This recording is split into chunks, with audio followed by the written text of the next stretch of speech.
which was started by, let me just go through for you, Samuel Kujeto Ablakwa. So, some protesters on Tuesday gathered at the frontage of the Labadi Beach Hotel in Accra to protest against the sale of a 60% stake in 4 hotels owned by the Social Security and National Trust, SNIT, to Rock City Hotel, owned by the Food and Agriculture Minister, Brian Echampon. Now, the demonstration, dubbed Hands Off Our Hotels, was led by the Member of Parliament for North Stong, and it's just, makes sense that he will hold that demonstration. Samuel Kujeto Ablakwa, the MP, together with organized labor and other stakeholders, have questioned the process that led to the selection of Rock City as the viable entity to purchase the hotels. Now, the hotels in question are Labadi Beach Hotel, La Palm Royal Beach Resort, Elmina Beach Resort, Ridge Royal Hotel, Busia Beach Resort, and Trust Lodge Hotel. Now, in that demonstration, they've also called on President Akufo-Addo to ensure that they halt the sale of the hotel. Now, Alfred, let me come to you. You have been on this case ever since Samuel Kujeto Ablakwa came out, especially on Facebook, when he made the allegations first, and continued to actually petition Strach to investigate all the circumstances surrounding the sale of these 4 prominent hotels.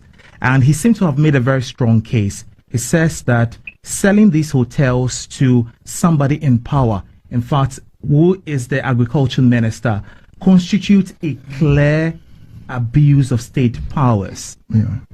You cannot disagree with him, because if SNIT, that is where we all put our contributions, and they want to do something, I think for all contributors, they have a say in what SNIT should do with their contributions. My brother, thank you. Thank you very much. We need to put the matters in perspective. What is the issue? What is the issue? The issue is that someone is alleging, first of all, a conflict of interest, because a certain member, or let me say a certain minister who is a public servant, owns a company that has won, or that whose bid has gone through for another state institution called SNIT that is selling their properties. Now, what are the facts?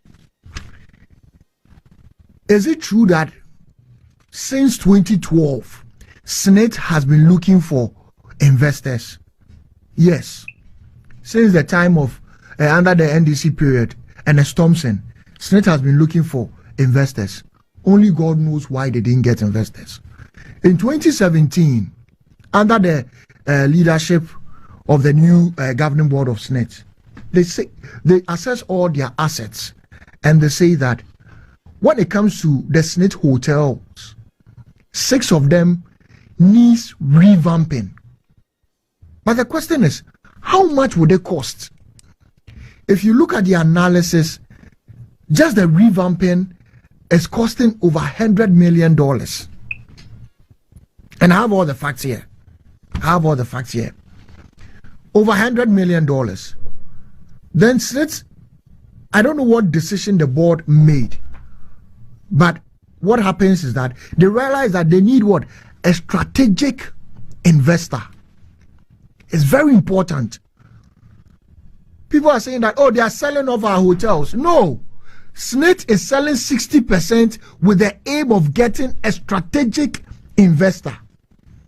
A strategic investor? Yes. Who is not indebted himself? Who's not in debt? I'll come to that. Right. We have to come, because for someone to be in debt, the person will not be able to get a letter of comfort. Or lawyer, can someone be in debt and get a letter of comfort? Which bank will do that? But we'll get to that. SNIT takes the decision that we need to start with the process. But people have raised the argument that why didn't SNIT float the shares? And it's a very important question to ask, because I'm sure if SNIT was floating shares now, we'll all be buying. Or lawyer, you wouldn't buy some. We'll all be buying. Probably we'll all be buying. But when it comes to who a strategic investor is, it's not just about the money you are bringing. There are 2 main important things. First of all, your capacity. What capacity does a strategic investor have when it comes to hotel? What should they be looking at? My brother, the first thing they should be looking at is their financials. Let me say the capacity. When it comes to capacity, there are two things. The first is your financial capacity and your operational capacity. And that's what Smith was looking for. Who has a good financial capacity to do this deal? Because first of all, you have to drop some money for Smith before you come to something called the capex, which is the capital expenditure. You are not just coming in and saying, I've given you this money and that's all. Slade was looking for someone who put money down for the shares. Then that same person is going to put another additional money, which is called the capital expenditure. For what? The additional money for the revamping of all the hotels. So it wasn't an easy thing. And my brother, if I show you the document here, which we have to go on it because issues of conflict of interest has been raised, and people have you have some honorable members who do not read very well. They don't look at the facts, or let me say they believe in conjecture because of maybe their upbringing. So you know what they do? They rather focus on a certain part of the facts and leave other parts of the facts. So before I even come to the figures, that's what Smith is looking for. Now let's go to the figures. How much did Smith value all its assets? Which I think, let me give you a copy so that you will be able to understand what I'm talking about. I'll take a copy here. Lawyer, there's a copy for you. Let me have it. Yes, okay.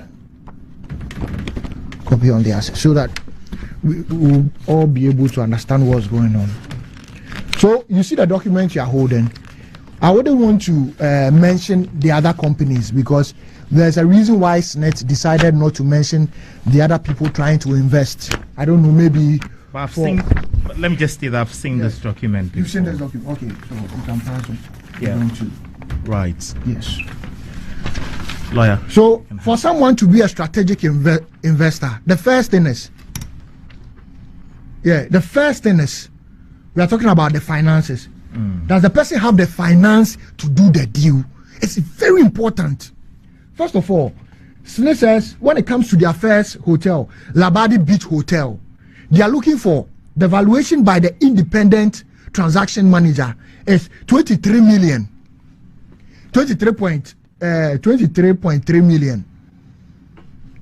Let's ask ourselves, Rock City, which someone will say Brian Champon. Brian Champon is just a majority shareholder, and over the years there's no record of him even receiving dividend because all the money, all the profits that Rock City has received has gone back into expanding the business.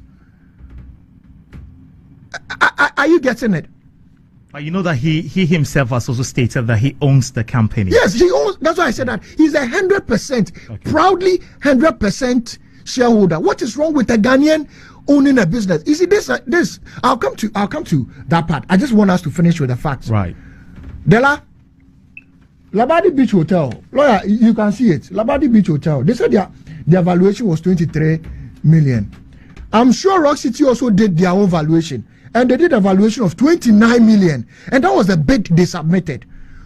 Look at the other two companies, which I don't want to mention their name because I don't know why Smith has not placed the document out. They made a valuation of what?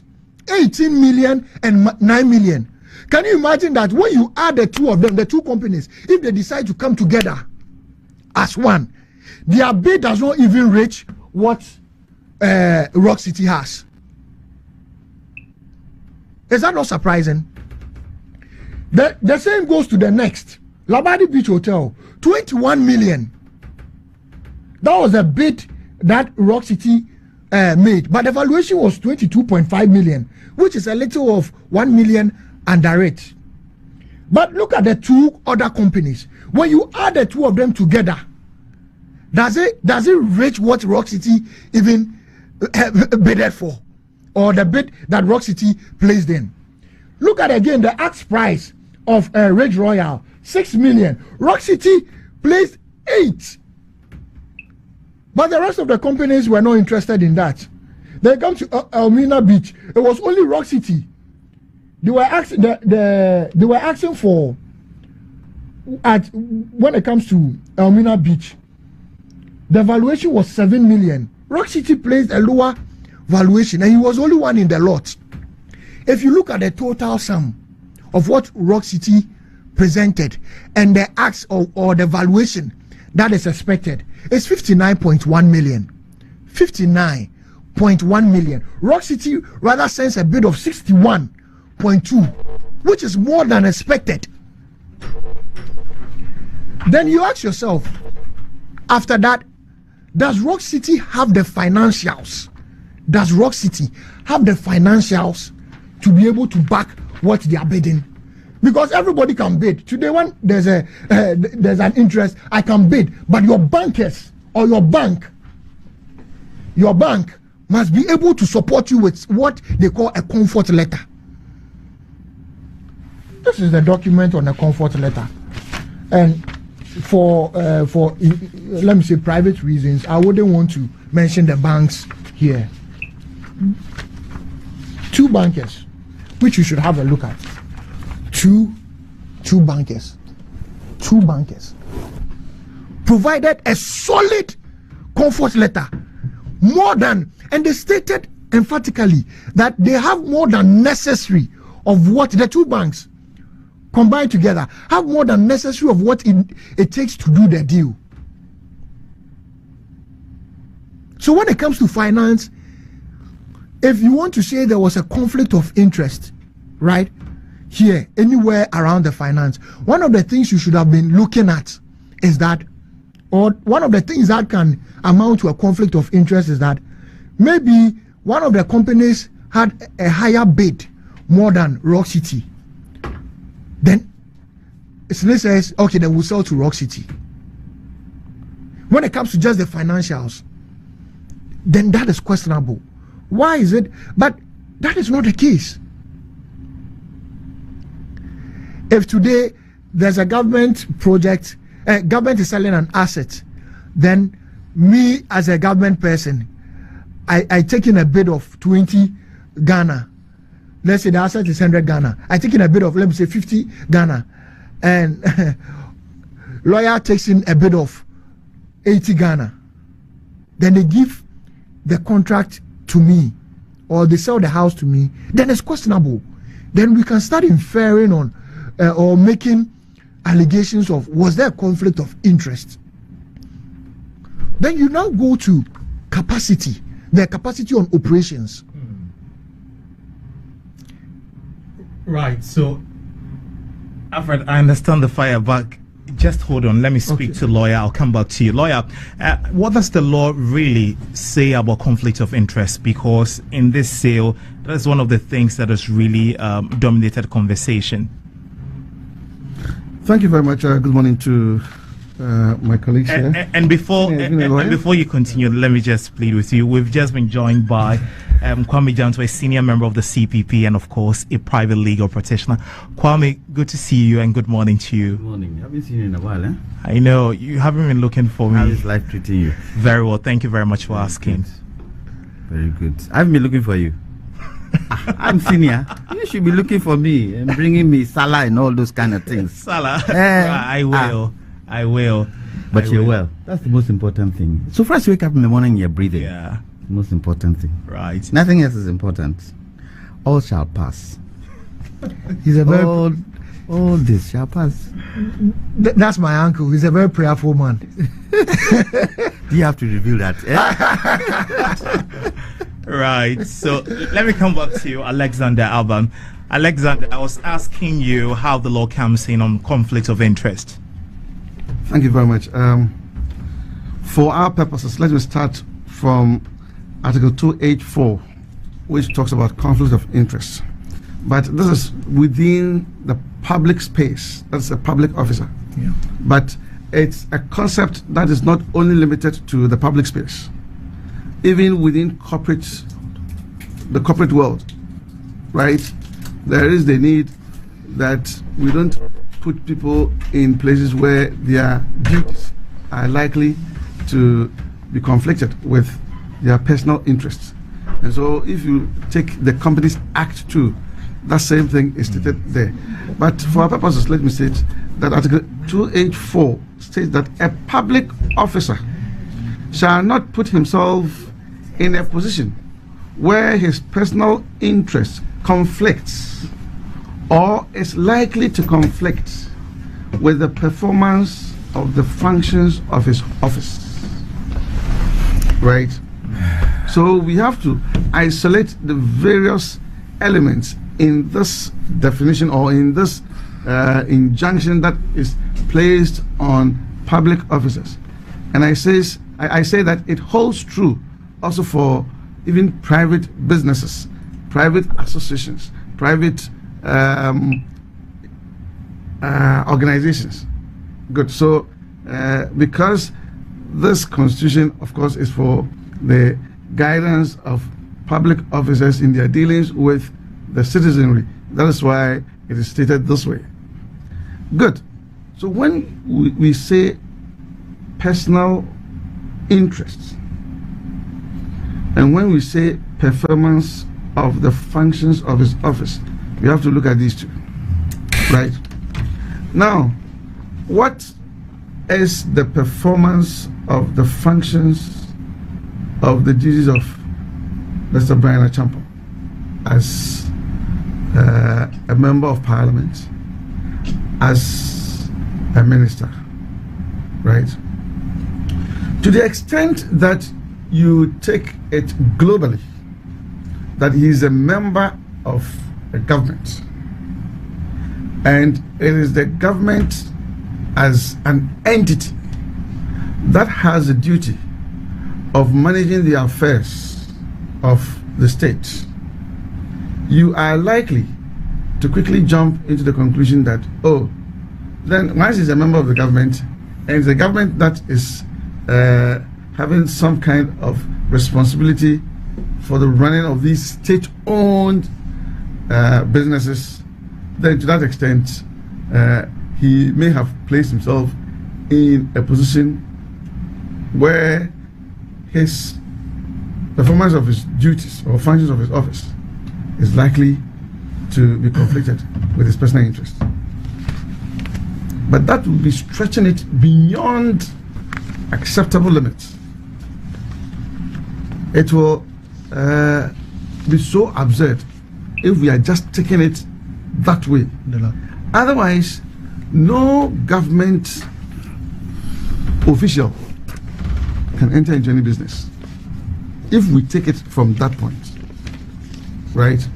Now, his function is that he is a great minister. You must bring policy that would assist the government as far as agric is concerned and all that. But of course, it is not in isolation. You do that in conjunction with all other things that government is supposed to do so that holistically we develop. Okay? Now, Rock City as an entity, of course, we have what you call beneficial ownership, beneficial interests.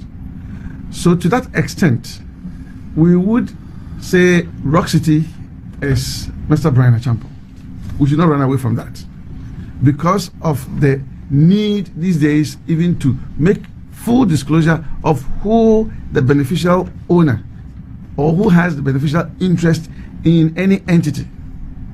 And so for those who try as much as possible to make fetish out of the issue of, Rock City is different from Mr. Brian Achampo and all that, I don't want us to even go there, right? Because beneficially, he is Rock City and Rock City is him. So to that extent, if they even interchange Rock City with him, I have no problem, right? Because of the beneficial ownership. So we should not try to be too legalese by saying that, Rock City is a separate legal entity from the corporators. And here, the biggest corporator is him, especially when he is 100% shareholder. So to that extent, that argument, I would want us to put it aside. But has this got to a point where you say that there's conflict of interest? And I would say no. And I'm now going to explain. You see, those who are talking about conflict of interest also make the mistake of saying that the Constitution says, I've forgotten, in somewhere in under the legislature, that no minister shall engage in any profitable venture without the authorization of the Speaker of Parliament. And some of them were trying to use this to mean that he should not even be in any business in the first place. Article 78. Yes, that's Article 78. Yeah. If you can even read it for me. Then let me explain to people, because people are just making a lot of funny interpretations to that. So, Article 78, Clause 3. A minister of state shall not hold any other office of profit or emolument, whether private or public, and whether directly or indirectly, unless otherwise permitted by the Speaker, acting on the recommendations of a committee of Parliament on the ground A, that holding that office will not prejudice the work of a minister, and that no conflict of interest arises or would arise as a result of the minister holding that office. Yes, so I intentionally brought that one. Article 78, it says office. That's the word I want people to they should have their focus on the word office. It has nothing to do with ownership. Otherwise, the Article 20, which deals with the right to own property, would be useless. The Constitution itself is an enabling Constitution. It gives people the power, the right to acquire wealth, right? So here we are talking about executive positions. And so, for instance, if Mr. Brian Achampo or any member of Parliament or any government official, by this we mean Minister of State, decides to become an executive director of a company, CEO, CFO, and those, that is where we will say that you should not hold that office. And the purpose here is to make sure that you do not sacrifice the business that you have to do as a minister or as a member of Parliament. So it is only a conflict of time. It is not that you should not acquire wealth. So people should understand that, because I heard some people on radio trying to say that, but he's a minister, why does he even have this? Why? And the Constitution says that when you are a minister, you should not hold any office of profit and all that, or emolument. Yes, it is office of profit or emolument. So we are talking about you being executive director, using the time that you have to use for the state, for the business of the state, for which you are paid, using it for that work. And that's why they are saying whether public or private. And then they go to the next issue of being in conflict of interest. That's where you place your own personal interest ahead of that of the public. Now, having said that, let's go into this Rock City and the hotels business. I have said it that the only thing that should be guided, or that we should be guided by, is the prudential analysis of the financials of these companies. Now, we know that it is public's money that goes into these ventures. It's supposed to be used, it's supposed to be applied in a profitable manner, so that when tomorrow you go on pension, you can get something. So if Smith, after putting so much money into these hotels, realizes for one reason or the other that it is not making profits as it thought it would, then they need to do something which would make these hotels profitable. By their own analysis, they get to the point that no, we have a problem, and that there is a need to have a strategic or an anchor investor so that we can turn these hotels around.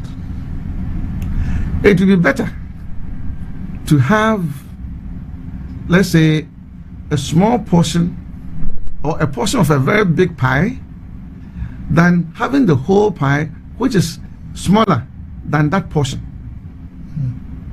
And so if in floating out the shares, their profit, even though their stake in the business would now take the minority position, as far as they are concerned, they are looking for good returns on the investment.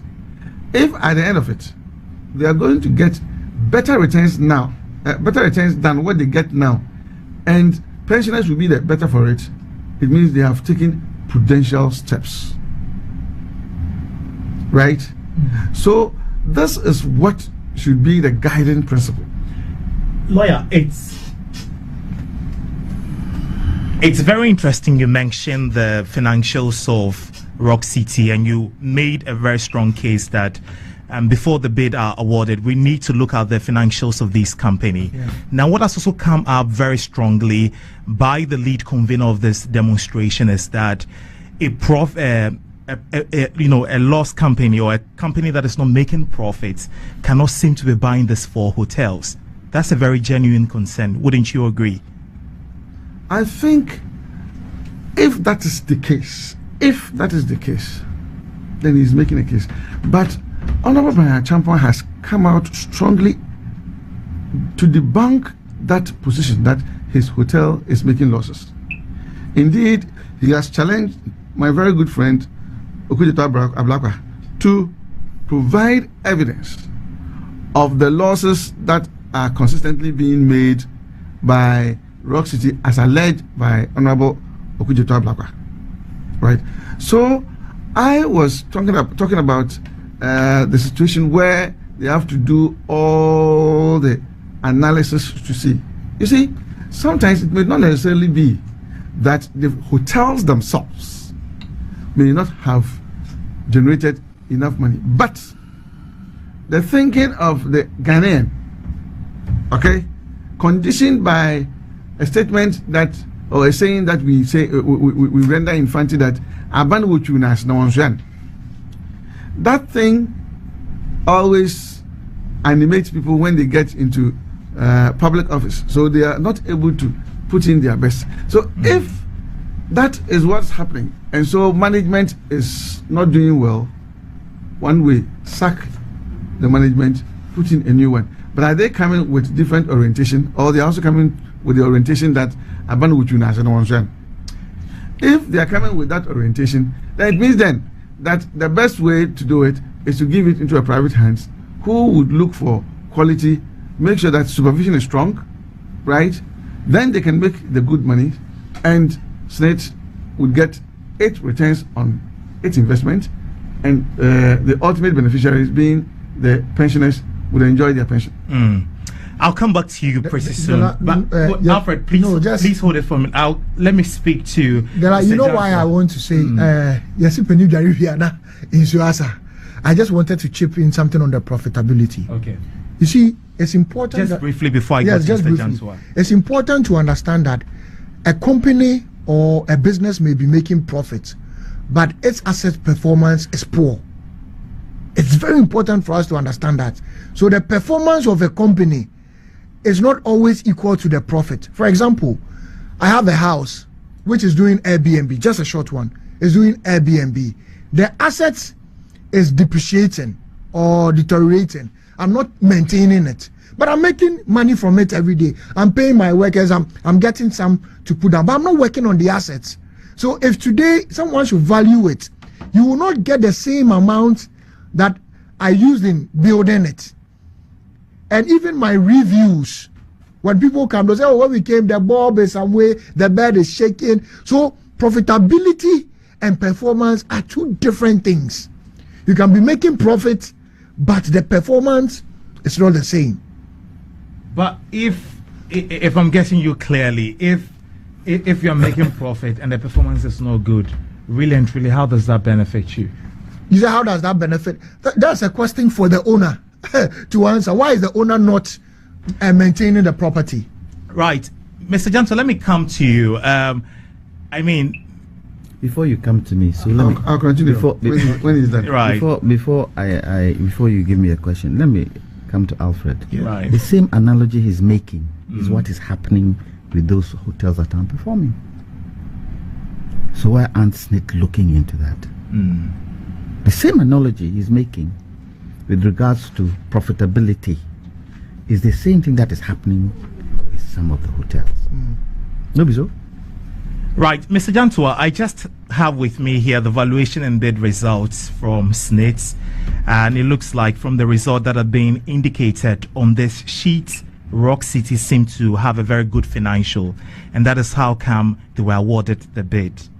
Is it really about the integrity of the bid or the one who has won it, really and truly? Can you put that into perspective for us? Good morning to our listeners. You let him finish. Good morning to our listeners. And good morning to my fellow brothers on the panel. I'm not your brother. I'm still your nephew. Still my nephew. Okay. To my nephew, Alfred, and my counsel. Look, it looks as if the basis of the sale is false.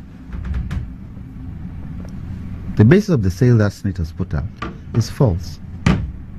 You mean the basis of why they want to sell, the basis seems to be false.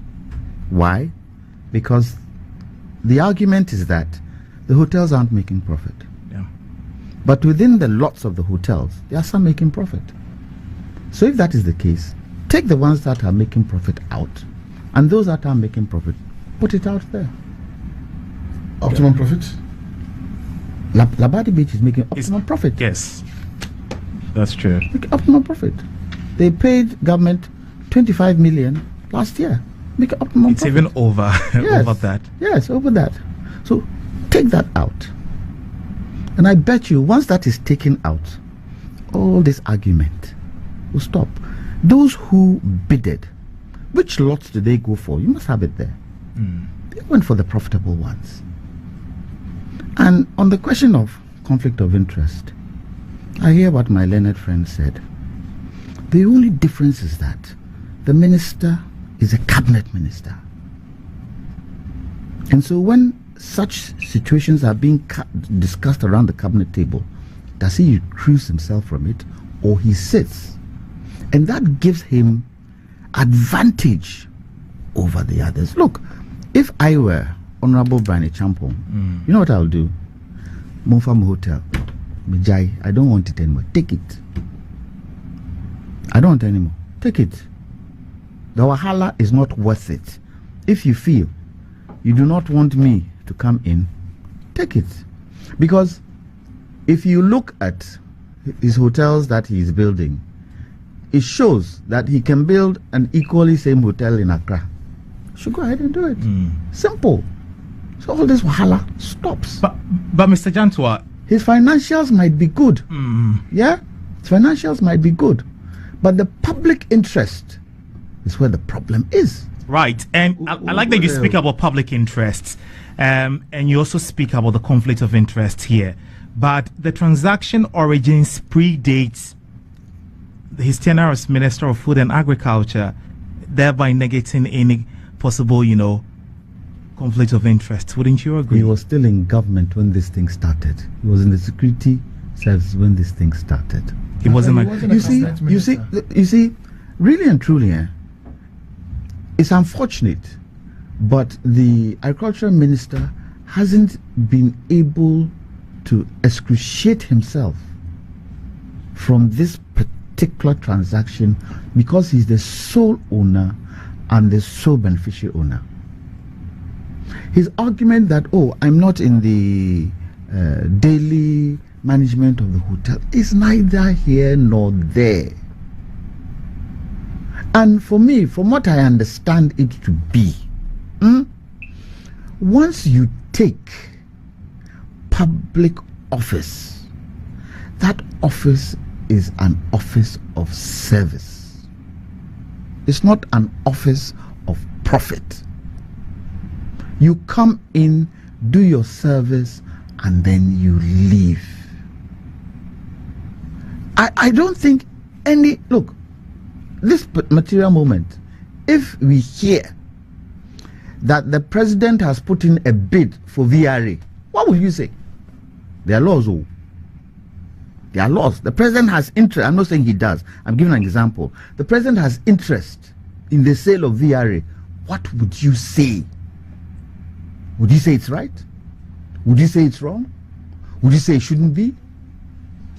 That is where the question is. So far as I understand, and looking at other jurisdictions, so far as you have put yourself up to serve the people, that is your primary responsibility. Nothing else, because you are even asked to abandon yourself from any business you are doing. How many lawyers, how many lawyers who are ministers are practicing? How many? Look in government, and parliament is full of lawyers. The executives are full. Majority of them are lawyers. How many of them do you see going to court to talk? How many? How many of them are taking clients on to defend or to prosecute? How many? Apart from the Attorney General, whose responsibility is in the Constitution that it is his work to do. How many lawyers? So for the lawyers for the ones in Parliament? No, the ones in the executive. How many? Even the ones in Parliament. So we have 47 of them. How many of them are practicing lawyers now, being in Parliament? It goes to tell you that the position you hold is for service. And that is one thing in this part of the world we haven't understood. Because if there's any other country, Honorable Brian Champo will resign straight. And the president himself alluded to the fact that if you want to do business in my government, go to the private sector. Did he not? Did he not? So all this hullabaloo that is going on, I would advise the financials of his company might be good, somebody might be saying something that isn't right, he should just let it go. This particular deal is not what is going to make him a billionaire. Come on. Not unless, not unless, and the term I'm going to use is in law, but I will use it as an example. There's something called vicarious liability, there's something called vicarious satisfaction, but there's nothing called vicarious interest. Does anybody have vicarious interest in this particular transaction that is making Honorable Brian Champon still hold on? Does anybody? Does anybody? That is making it difficult. Because, look, me, in this situation, take it. You ain't kill me. All the insults that are coming, all the this that are, it's not worth Brian Champon staying in there. You see, if it so happened that he wasn't the sole beneficial owner of Rock City, because definitely, if I'm the owner, the people who handle the hotel and my establishment will have to come to me, wouldn't they? They'll have to come to me. If profits are coming in, are you telling me that I would not call and find out, hey, Masa, says here, profits now, you will not call and find out? You will. So you cannot really extricate yourself from it because you are the sole beneficiary owner. You cannot. And that is where the challenge is. Alfred, Mr. Gentleman made a very pertinent point about service. That you're supposed to there to serve the interests of people, not serve your own interests. So, I mean, it's important that we understand that service is important. But before you went to lawyer, I was saying something about the operation capacity. I think it's important for us to all understand this, that it will be a disservice to pensioners if Senate says that Rock City, you have the capacity, you have the financials, but I'll not give you the bid. I beg to differ. Because, sir, I beg to differ. Yes, it's the same way you believe that is a wrong move. There are also a section of majority Ghanaians that see a brighter future for all these hotels. Fair enough, but I beg to differ. You know the reason why I beg to differ? SNIT could have applied other means to get the money. First point of call, our shareholders. Float the shares. Tell shareholders, we need money to do XYZ. We are floating the shares. Let anybody come and buy. Number two, there are 2 hotels within the lots that are doing well. So there's only one hotel in the lot. No, the Royal something in Cape Coast. That I have this thing on it. Let's wait. With a personal experience of Ridge even Royal Hotel. Ridge Royal Hotel. Even with a wait. Ridge Royal. One. Okay, one. I want to come. Okay, one. Okay. Okay, one. Okay. Why is the one doing well? Because of the kind of management they have. SNIT could have gone to this management and said, guys, you're doing well. The returns you're giving to us are good. Help us get these ones back on stream. And let them say, we are not interested. Let them say, they are not interested. Let me ask the question. Where do the Blay brothers come in to this particular transaction? How did they come in? Have you seen a hotel on the seafront that doesn't have a seafront? Have you seen it? That the seafront is totally and absolutely different from the hotel, but it's on the seafront. Hotels on the seafront are attractions. That huge building before you get to Labadi Beach, that has been standing there for years. Why do you think they built it there? Because of the seafront. Unfortunately, we've done a great disservice to some of these infrastructure that we were supposed to do. The seafront, what do you call it? Somebody, you might be able to remind me. The beach development. I've forgotten the name. It is being given. Sorry? The Marine Drive. Is it the Marine Drive project? Yeah, the one the government is doing. That Marine Drive project. Where exactly? For the whole Marine there. Drive. Yeah, the Marine The Marine Drive project started in Nkrumah's time. That was when this whole thing started.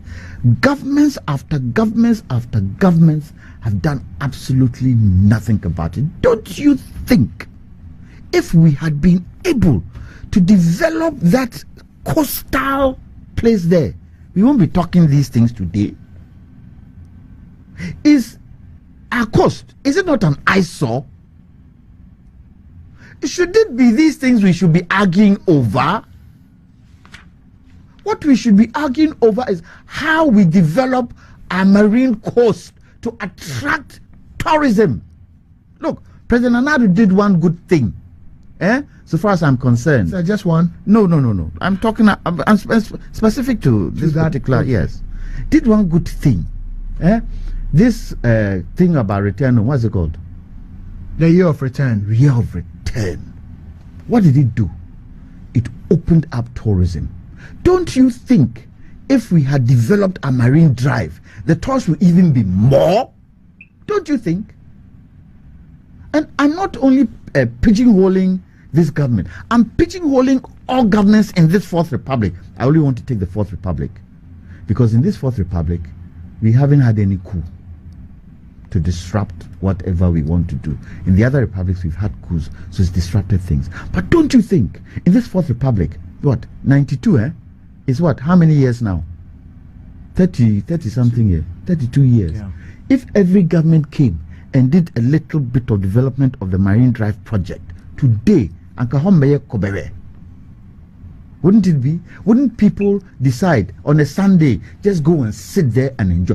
Go to other countries and see what they've done. Even Nigeria here, they have a place on the coast where they have a boat club. Go and see what they are doing there. So, but that one is private investment. Whatever the case is, yes. It was a project government wanted to do. Private people would have come in anyway. So, and private Rock City is wanting to do Wait. something Oh, like that. I'm talking about the Marine Drive. I'm not talking about one hotel. That is what you don't seem to understand. I'm talking about developing the whole coastal area. Right through from Apam. Is it Apam? No, not Apam. Apam Realby? No. Right through from Ada. Right through. Gradual process. In 30 years, are you trying to tell me we haven't been able to develop that area? For me, this kind of argument, one hotel, no way coming, it doesn't help the citizenry. SNIT, how much are they paying pensioners? Of all the what you call it they are talking about, how much have they paid pensioners? Are they satisfied with the pensions they get today? Are they? Let's put it in perspective. Mr. Jantua, there was a report sometime last month that says that SNIT reserves were being depleted, and there were fears that, say, in the next 10 years, we'll not be able to pay pensioners. And so if we have Brian A. Champion, who has good financials and really wants to turn the fortunes of these hotels that are not making profits. What are you trying to tell me? What are you trying to tell me? You're trying to tell me that it's only Brian A. Champion's investment in SNIT that would allow pensioners to SNIT to survive. Is that what you're trying to tell me? It was an open... This is where we sit down and look at SNIT. We go in there and look at SNIT and see how best we can tender. It might include what Brian A. Champion wants to do. But there are other things that one would have to look at to make sure that SNIT doesn't go down. It's not only Brian A. Champion's. What? Brian A. Champion's, 61 million? So is that what? No, 61 million is what is coming. I said, and over 90 million. I said, is that what would change SNIT? Well, so we'll add some value to. We want something that would increase, not only one project, multiple projects of SNIT increase. So that I agree with. Multiple projects, and so it is not a one thing, a one property thing. We need to say, I would have expected, with all this hoo-ha going on, I would have expected somebody in government, leadership in government to say, we've looked at this thing. We have seen some of the things that have come up. We weren't aware. Look, let's step back and let's see how best we can put SNIT in a better place. Can I throw in a question, please? Sure. In all this, what if Mr. Brian A. Champion was not in government? That's a different kettle of fish. That is why I'm saying. And so that is why I'm saying. So that is why I'm saying. I'm saying liability just because he's in government. Yes. Then yes, he suffers liability. And that's where the conflict of yes. interest is made. It's not I'm coming. Yeah. And that's, do you know what we are breeding now? What I was trying to do. Sir, just a second. Do you know what we are breeding now? What we are breeding is that we are telling industry experts, we are telling businessmen that if you even have anything to do to serve the nation, stay back. Let me ask you a question. Let me ask you a question. If the shoe were on the other foot, what would you say? Sir, if the shoe were on the other foot, what would you say? Who made noise when during the NDC time, NDC. A lot of people made noise. When they sold it, a lot of people when the Ahoy brothers and all these people were taking. Listen, when all these people, Nana was taking all these people made noise. I'm not even going about 31st Women's December. No, I'm saying that just recently, just in the last NDC government, when EcoBank purchased Snit shares from Trust Bank. Who made noise? You see, MPP is a pro-business party, so we are very careful about how we fight business people. So 90% of SNIC stock in is it First Atlantic Bank was given to Nigerians. Listen, Alfred. If it so happened that Honorable Barney Champon wasn't in government, I don't think there will be a say, there will be a word anywhere. So, but I don't think so. But it wouldn't be fair because if we do that to businessmen. You know what has happened? It has happened over the years. So we have to. It has happened over the years. Just because he's in government. Yes, but it's true. That is why. Are you sure? But yes, that is not fair. Yes, that is not fair. That's not a fair comment to make. It is a fair financial. If the man wasn't in government, there will be nobody who complain. Abuse of power. Where is the abuse of influence? Power? The person's financials are there. None of the insider dealings. What? No, sir. You see, it's not a fair comment to make. None of the companies even brought the capital necessary. None of the companies that came brought the capital necessary. Alfred, Mr. John Twice seem to be suggesting that Brian Champon should step back from all of this. This doesn't look good for him. It wouldn't be good for the business community. So why? It's going to bring business. I'm not. Listen, I'm not in government. I'm telling you. Wait. I'm not in government. Yes. If I were to go today and bid, who will complain that Kwame Janto has bidded for this? Who? So, I'm not in government. The question is, do you have the capacity to bid? If I have the capacity to bid and I bid and I'm not in government, fine. Yes.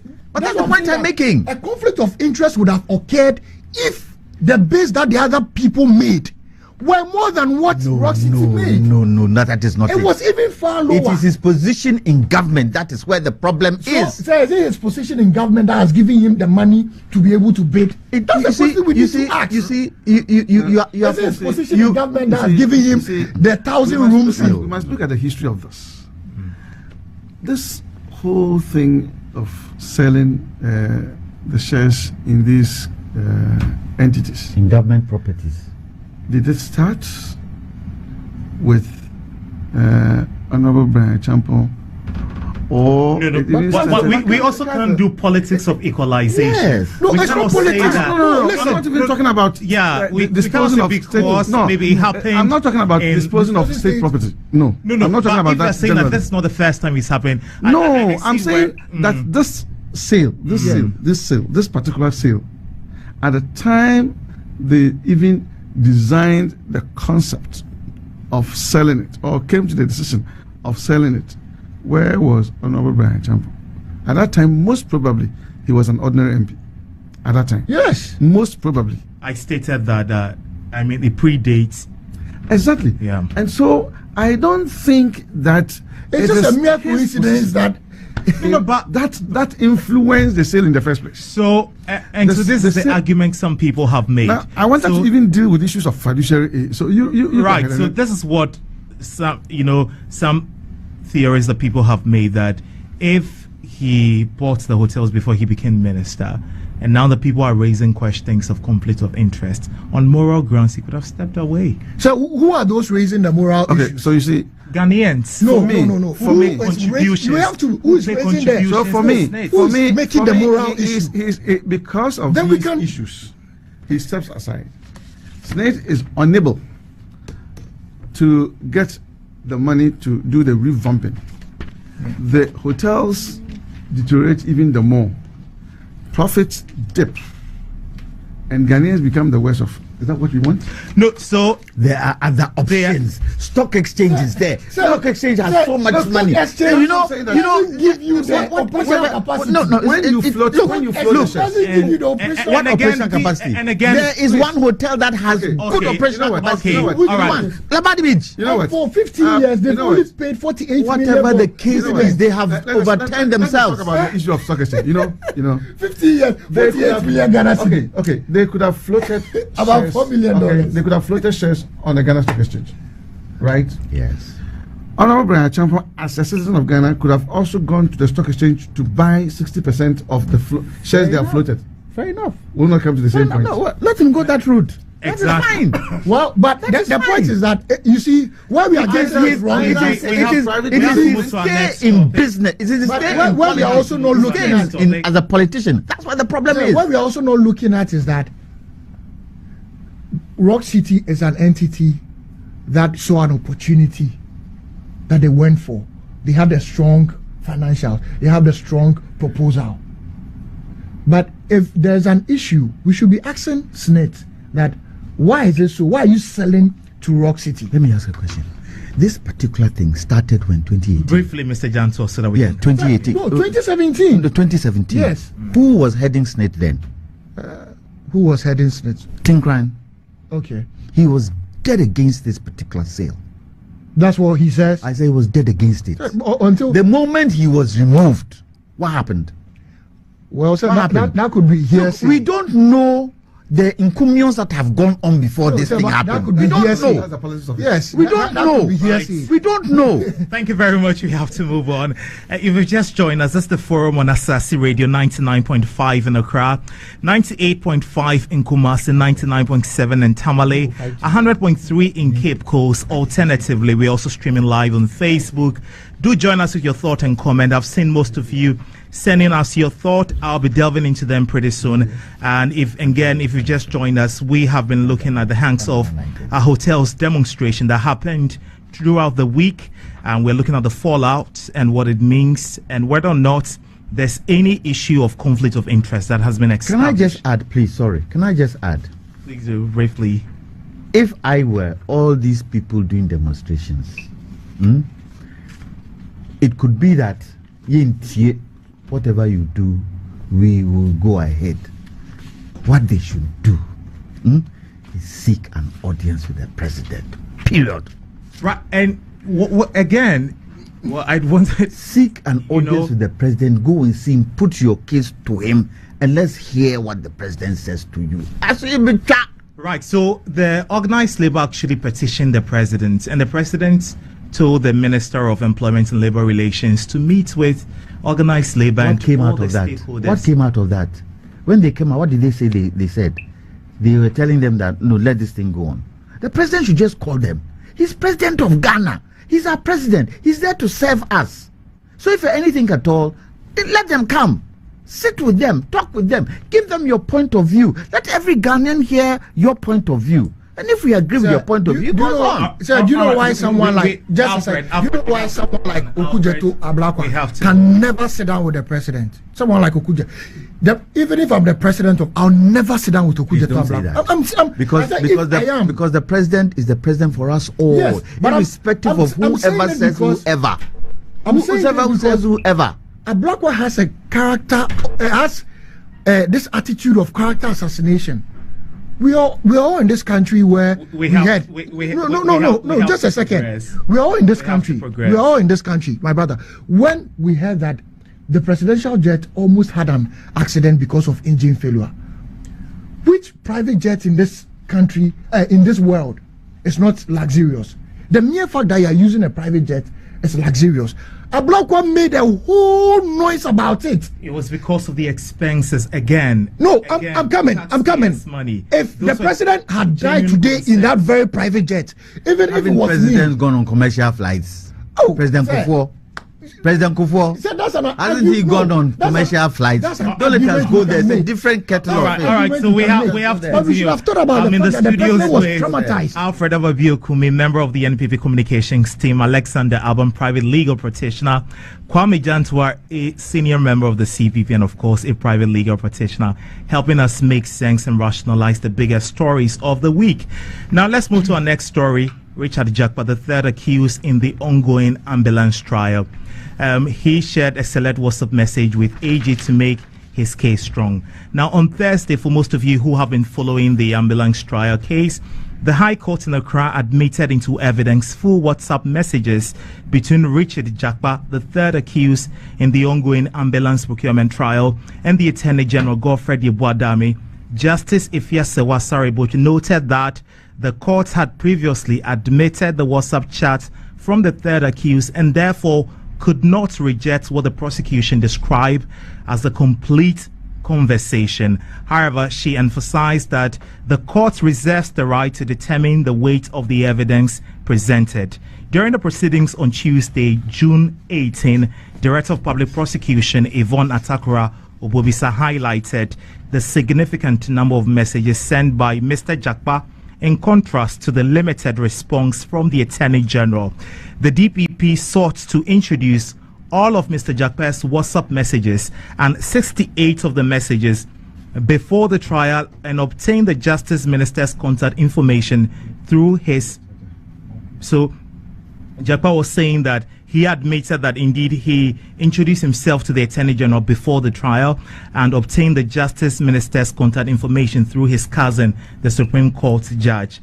Under cross-examination, he acknowledged that the messages presented in court did not present the entire conversation, but were selectively chosen for the relevance to his case. The DPP's attempt to submit the full WhatsApp conversation faced objections from the counsel for Mr. Jakpa, who argued that the defense needed more time to thoroughly review the messages. Already, the court has admitted into evidence a 16-minute recorded phone conversation between Mr. Dami and the third accused, in which the AG is accused of witness tampering by the third accused and other persons of interest in the case. I'll turn to you, Alexander Aban. Since law is your remit. I mean, and of course, I couldn't have started with anybody. For the sake of education, can you talk us through the law on admissibility and non-admissibility of evidence in a court of law? Okay, let me talk about two things. The first one is that in the Evidence Act, I think it is Section 51, which says that all relevant evidence are admissible. That's where it starts. Now, there are some documents where the court or the law says that if it's likely to have implications for security of the state and all that, those ones, it is the Supreme Court that can say whether they should be admitted or not. And even that process should be held in camera. There are other areas too, but the basic thing is that all relevant evidence are admissible. The next issue is about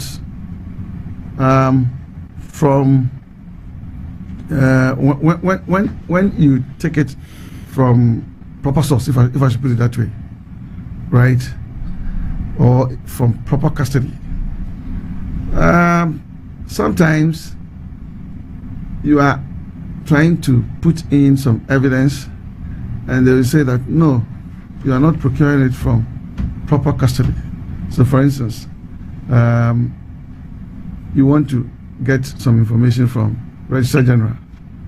You have not gone there, right? And then some way, somehow, somebody has succeeded in getting that information to you, right? You're trying to put it there and you say, no, we have not seen official stamp from Registrar General. We have not seen that it's coming from an official of that place and all that. So it is not coming from proper custody, right? So the court will weigh that one. Then the third issue I want to talk about is what I may call the fruit of the forbidden tree. Now, you have piece of evidence which is so relevant and can even help in disposing of the case one way or the other. But the process of obtaining that evidence may have been wrongful, right? For instance, the two of us are conversing. I am not aware you are recording me. And then, in breach of, let's say, my privacy, you now obtain all this information. And because nobody is around, of course, that's what it is. That people are their true self when nobody is watching them, right? I have given you all the true facts. Now, the question is, such piece of evidence, which is so credible, which is so relevant, but obtained from improper source, if I should put it that way, or sometimes you may even use some fraudulent means or criminal means of getting that information. That information itself becomes the fruits. But the tree that gave birth to that fruit is poisoned. And that's why I'm asking the fruit of the forbidden tree. That one, there's, as we speak now, there's no authoritative, pronouncement from the court on whether such piece of evidence should be admitted. And I believe that the court would weigh the balance between somebody's privacy and especially the provision in Article 19 that a person must not be made to say something that is incriminating to him. All these things will weigh on the court to decide whether to admit some piece of evidence or not. Now, as far as this is concerned, it is not so much dealing with the real or the core matter before the court. The core matter which is causing financial loss to the state. Okay, all these things that have happened, they postdate the real facts that led to the charge. Right? That's why I want us to isolate the facts very well, so that we see that these new facts, which are now taking center stage, are not necessarily helping the court in determining whether financial loss was occasioned. Because in doing that, you look at the state of mind of the person who committed the act at the time he committed the act. But all these things postdate the time they committed the act. In fact, some of it even postdate the time they charged them. Now, specific to Jakpa and the conversation, I'm beginning to see that this will backfire big time on Jakpa. Why do you say that? Because from these exchanges, the facts seem to suggest that he was the initiator of these conversations. 2, it was he who was trying to seek or court the clemency, if I should put it that way, of. But in the audio recording, he wasn't the initiator. So we're learning that in the WhatsApp conversation, he actually acknowledged in court that he initiated the conversation. I'm not talking about the audio recording. I'm talking about that chain of conversation. Because after all, it started with someone. Someone. Yes. And then series of conversations continued. Maybe it was a missed call that he was returning. Yeah, maybe it was a missed call. Serious? No, we have to. No, we have to. All possibilities. All possibilities. Well, you said we should not get ourselves into conjecture. So no conjecture. So I don't want to be like a black one. No, I'll not be like a black one. So you see, somebody initiated that whole chain. Okay. And now, it will also get to what we call credibility. Now, Mr. Jakpa has agreed that he isolated some of the text messages or the WhatsApp messages, probably those that inure to his benefit as far as he said, the relevance of his case. The allegations he was making against the Attorney General was concerned. Because after all, I'm sure that's what he wanted to prove. That the Attorney General has been calling him at odd hours, blah, blah, blah, just to discredit the whole trial. Yeah. Okay? That's what he sought to do. And now, if it turns out that the 16 minutes is actually just a portion, and probably isolated portions pieced together, it goes to his credibility. It will go heavily against him. But what kind of witness is this? Right? Now, once the court accepted that, it is equally fair for the court to accept, as far as that issue is concerned, contrary facts from the opposing side. That's the Attorney General side. Yes. What the court is going to use it for will be for the court. And for me, as a lawyer, I'm saying that because these things about the tape and all that are of no or even little relevance to the main issue. Yeah. Don't be surprised that in her judgment, she may only say something in passing about them, because they do not present any probative weight whatsoever to the determination of the real issue. Okay. Right? Good. Now, okay. The bits that the judge would look at, if she's going to actually dwell on it, would be to now give a decision whether indeed there was a mistrial. She has already declined that. Most probably she's going to give detailed reasons for it. Or she can then say that after listening to the 16 minutes and the full tape and all the text messages, blah, blah, blah, blah, I now think that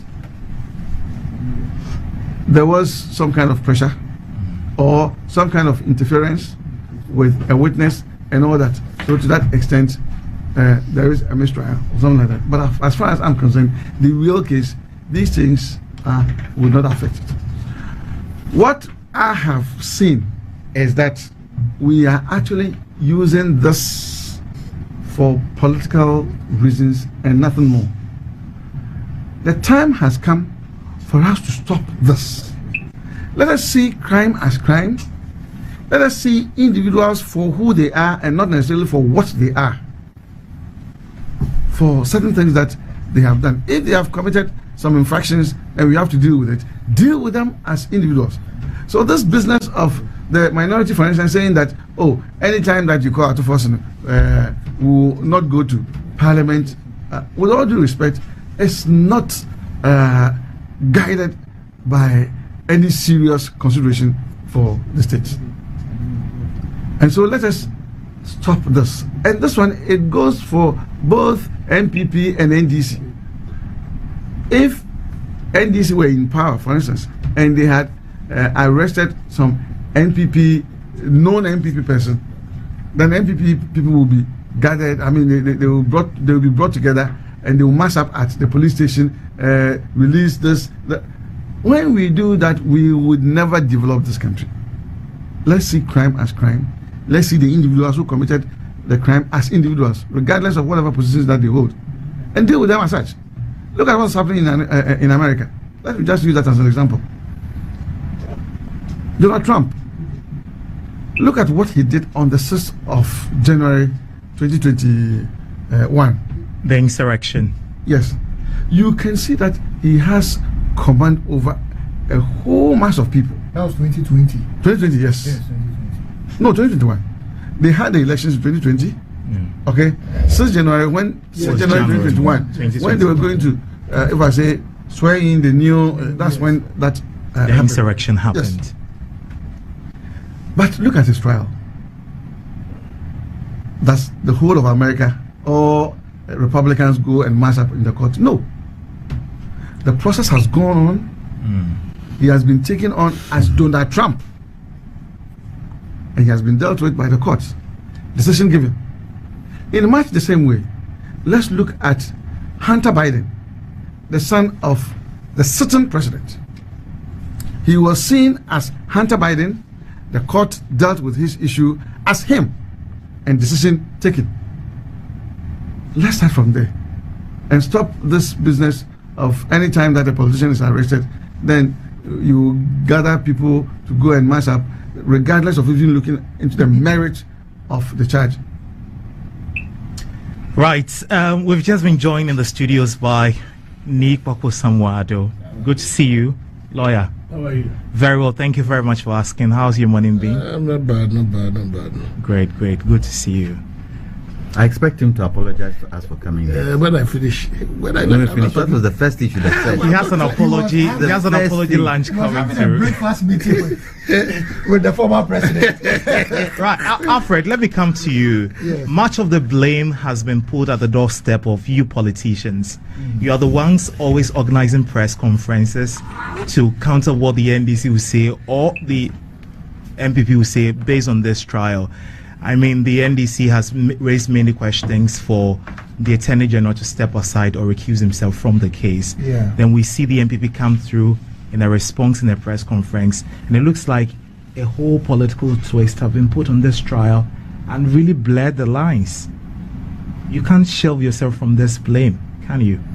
You know, when it comes to this trial, right,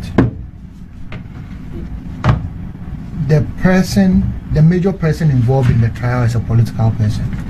So it will be very difficult to separate that person, which is in the person of the Honorable Dr. Ato Forson. That's one. So you should know that as much as he's a political person, majority leader, he has a full word. And I mean, this is something you should expect. But we have to ask ourselves, what really is the issue? The issue is about someone causing financial loss to the state. And one of the things I thought about, I'm not a lawyer, but as a consultant, I like to delve into things and try and understand it in my own way. I thought about this, that why is it that three cabinet ministers at different times decided not to have anything to do with the deal during the NDC time? The first person was the Minister for Finance then, in the person of Setepe. I've just still been wondering, why didn't Setepe sign the money? Why didn't Shelley, Honorable Shelley IT of blessed memory, why didn't she want to go ahead with the deal? Then I asked myself, why is it that the Honorable Alex Segbefia decided not to take the deliverables? Like, it's something that I've been thinking about. Which deliverables? When the ambulance came, when it came, the deliverables, I mean the ambulances, when it came, why didn't he want to receive it? What did he know? It's just something that I've been thinking about. Three cabinet ministers didn't want to have anything to do with the deal. So I asked myself, what did the Honorable Atuforsin see that he went ahead to sign or to make a recommendation for funds to flow? That's all. But at the time it was signed, Alex Sebefia wasn't deputy. No, I'm saying that when the deliverables came in, Alex Sebefia was the minister who should have received it. But I'm asking, why didn't he want to receive it? The ambulances. The first two are those who were supposed to sign to make the money come. The last person is who was supposed to receive it. And I'm just wondering, why didn't they want to have anything to do with it? It's just something I've been wondering. But rather, the Honorable Atuforsin, who was not a cabinet minister and was a supporting minister, that's where my worry is. I wouldn't sit here and preempt that he had any financial thing to do with it. But it only tells me three things. It's either you are involved, you are much more involved, or you are deeply involved. That's all it tells me. And with this thing going on in the courts with Japa, it's interesting, the turn of events. Because all I see is that the guy has already said it, that he gave a certain portion of the text messages because he wanted to advance his case. All he's trying to do is to advance his case or take the issue to mistrial. But what hurts me most is when I think he said something very funny about Setekwe. I was like, are you questioning? You've now thrown the witness of Setekwe into question. Like, it's crazy. All I can see he's trying to do is to muddy the case. But it also affirms that it was a good move by the Attorney General not to take or go ahead with a plea bargain, because there's something in there that Ghanaians want to know. It's not. It has nothing to do with. I don't want to even politicize it. If the Honorable Ato Forson committed that, then he should, and there's a way that he can pay for it. Fine, but it shouldn't always be about jail. But if he has to go to jail, that one is in the prerogative of the judge. That's in the prerogative of the judge. It's the judge that will say that because of these instances, it's not in the prerogative of the Attorney General to say that someone should go to jail. He can only make his case, and it's the judge that will have the final say. Please, let me come to you. We saw the courts had made into evidence the 16-minute secret audio recording last week. Then this week, we see the court again had made into evidence all 68 WhatsApp messages. Was it a no-brainer to suggest that because the courts received into evidence the 16-minute audio recording, it was automatically clear that they're going to receive the WhatsApp messages as well? Well, I said this last week, and I'll repeat, same again. Criminal trials are different from civil trials. See? In all trials, issues are set down. In civil trials, issues are set down. In criminal trials, which is something that I teach on a weekly basis, an accused person or persons are brought before court. A charge sheet is prepared, and then we have what we call particulars of the charge, which is to say that on this and this date, within this jurisdiction, you may even add at a particular time. So, for example, if you were accused of robbery and you were seen in somebody's house with a gun at, let's say, 2 a.m., you may even add the time. You understand? Because you are entitled at law to know the nature and specifics of the charges that are being laid against you, the accused person. So the charge sheet will read, on this and this date, if there's a time in it, you are accused of doing this, that, which breaches a particular law, you understand? And there's a punishment prescribed for that particular act. So that act is prohibited by a certain law, and there's a punishment prescribed for it. That is the standard that our criminal jurisprudence prescribes before something will be deemed to be a crime. So you are in court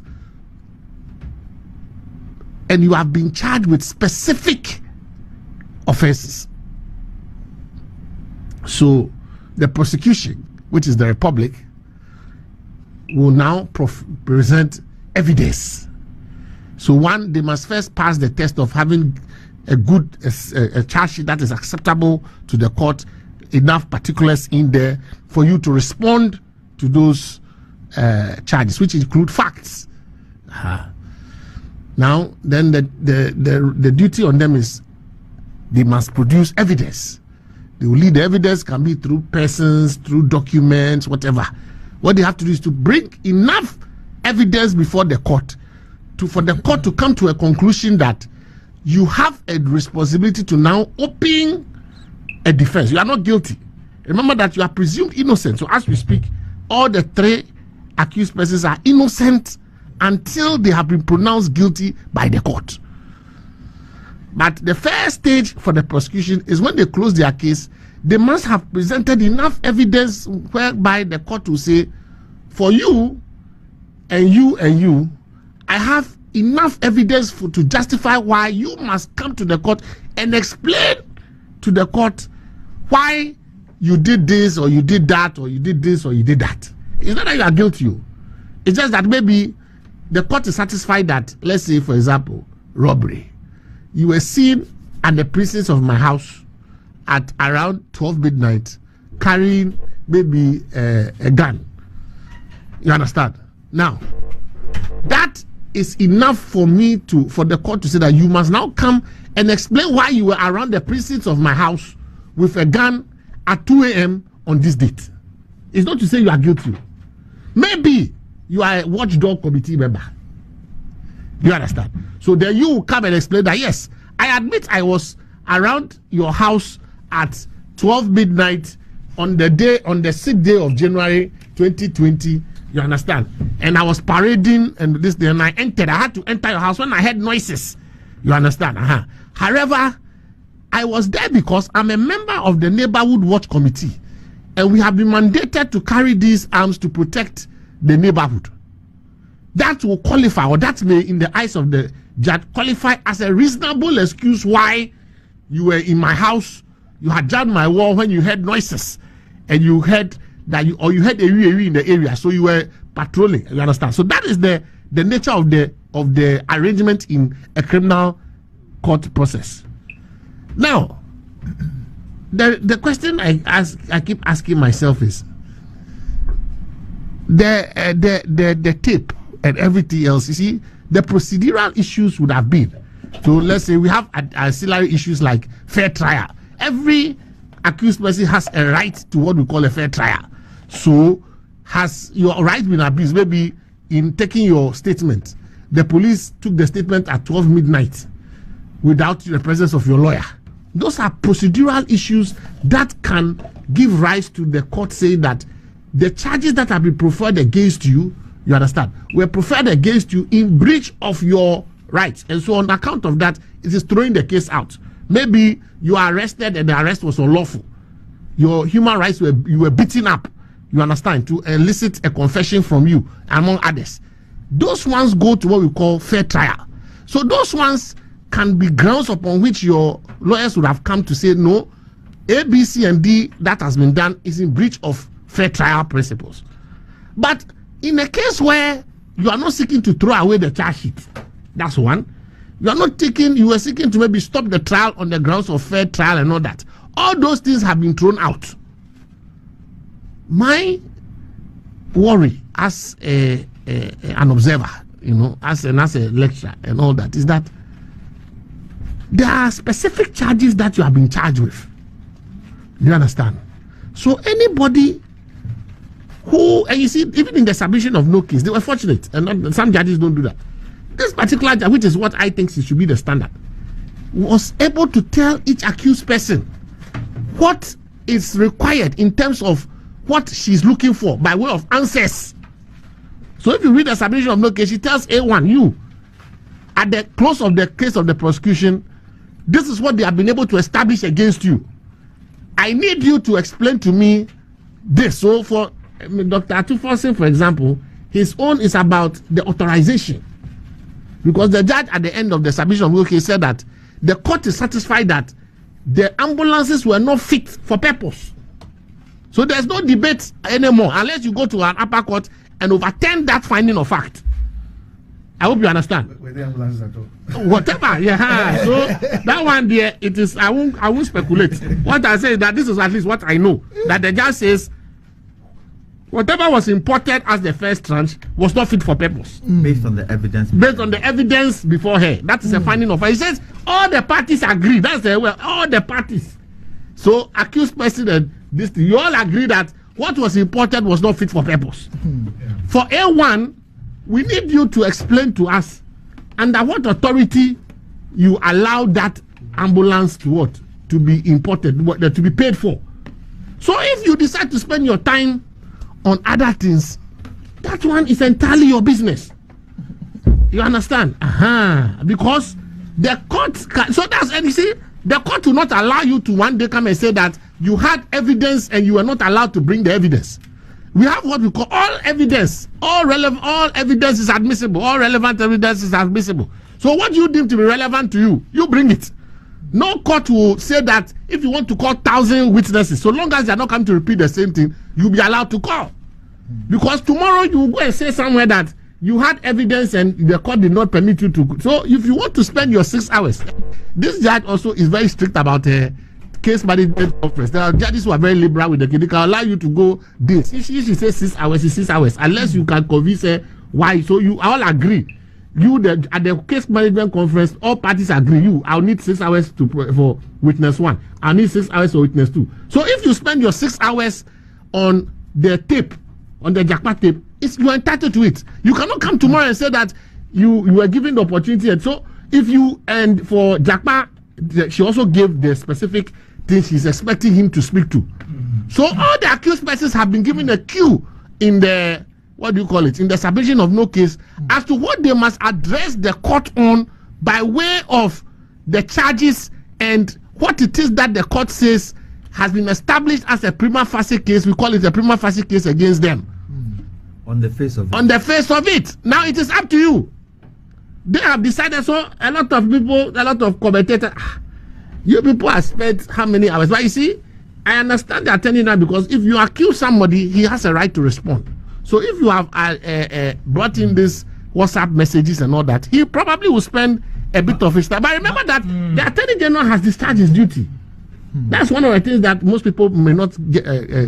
He has discharged his duty by establishing the ingredients of the offense, right, at least to the satisfaction of the court. What he has not yet done is to obtain a conviction.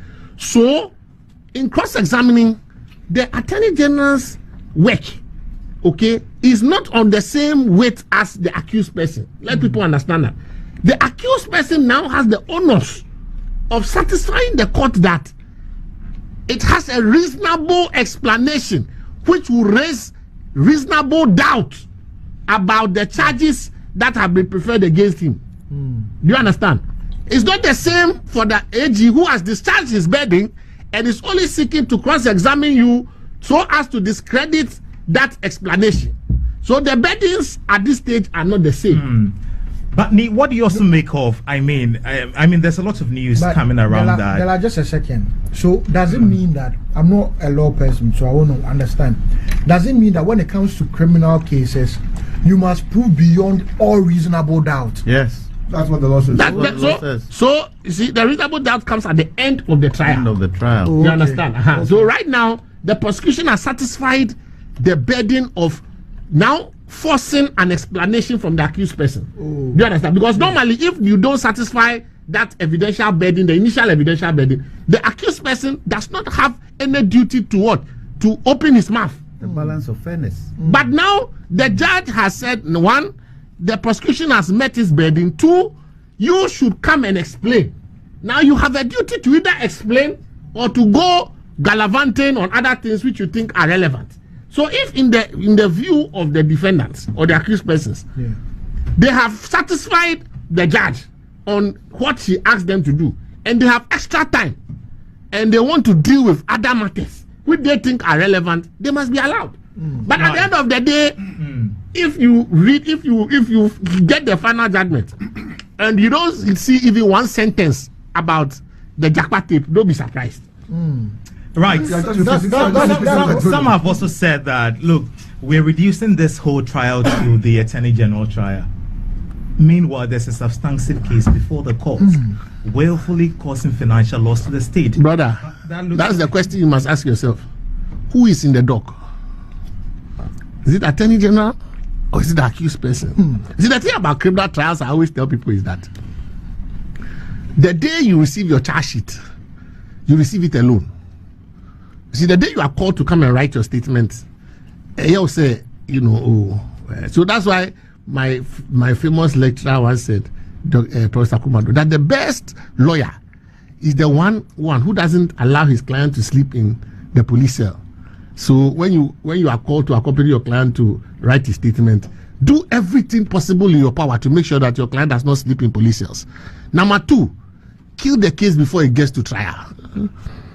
Do everything legally and within your power to ensure that the case does not come to trial. You understand? Because when it comes to trial, it is 50-50. Now you see, Balance of probability. the accused person, you receive the charge sheet alone. See, the first day you go into court, you see the support, the morale, especially when you are a political figure. I always tell politicians. The time goes on. On the first day, everybody is there. Do you understand?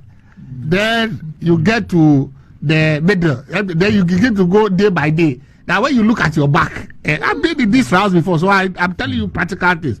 When you start going, when the trial starts, one day, sometimes you look at your back, you even see any human being at your back. Me, my former party chairman, EC Court, when he went the first time, I can count the number of supporters that were there. Then, when the trial continued, you can count the number of people that you see at your back. The day I'm coming, the day the judgment is read, that is when lawyers return to psychologists. You understand? Because at that time in the US, they can say you can do a plea to vacate the decision. You can even do a motion on your feet for bail pending appeal. They will allow it. Some jurisdictions in the US say that once you have a right of appeal, you should not go into prison that day. You should be allowed to exhaust your appeal. So you are allowed to go home. It's a white collar crime. You are allowed to go home and put. In fact, they even say go and put your house in order. In Ghana, you wear suit. Look, I've seen big guys come into court. They've gone for all-night prayers and everything. They have been told by their prophets and things. Look, they'll come sometimes. Me, I've been in prosecution. I've been in defense. They will put anointing oil on their hands when they are coming. They will wipe some on their face. They will do everything. Then, but you know, as prosecutors, this is a tip.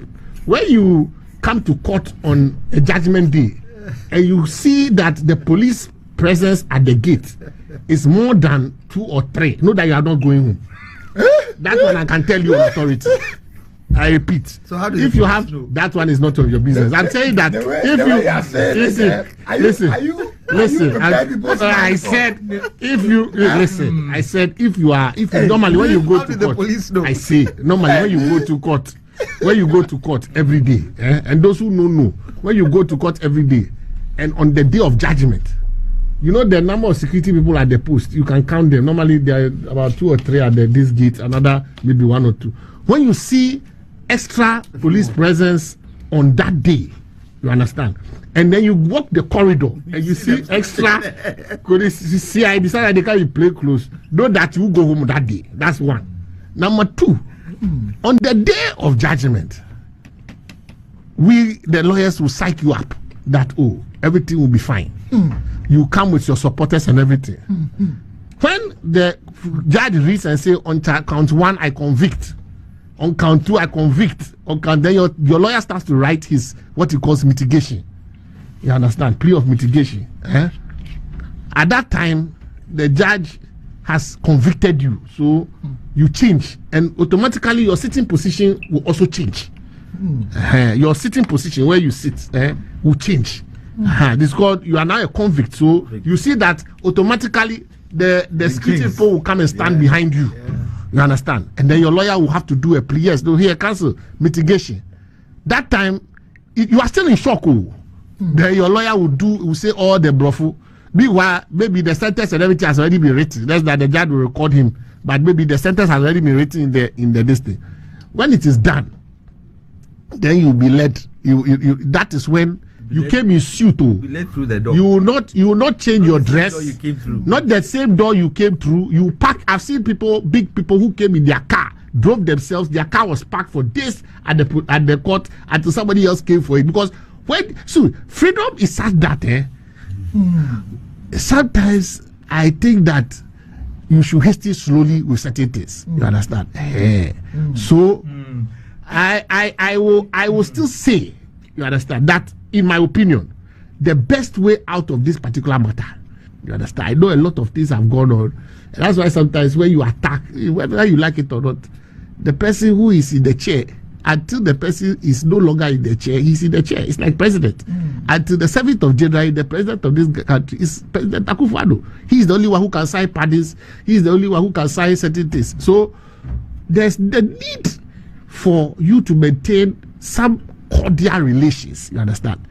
I think that looking at the persons involved, you understand, I don't think it's too late for the deal preferred by Big C, right?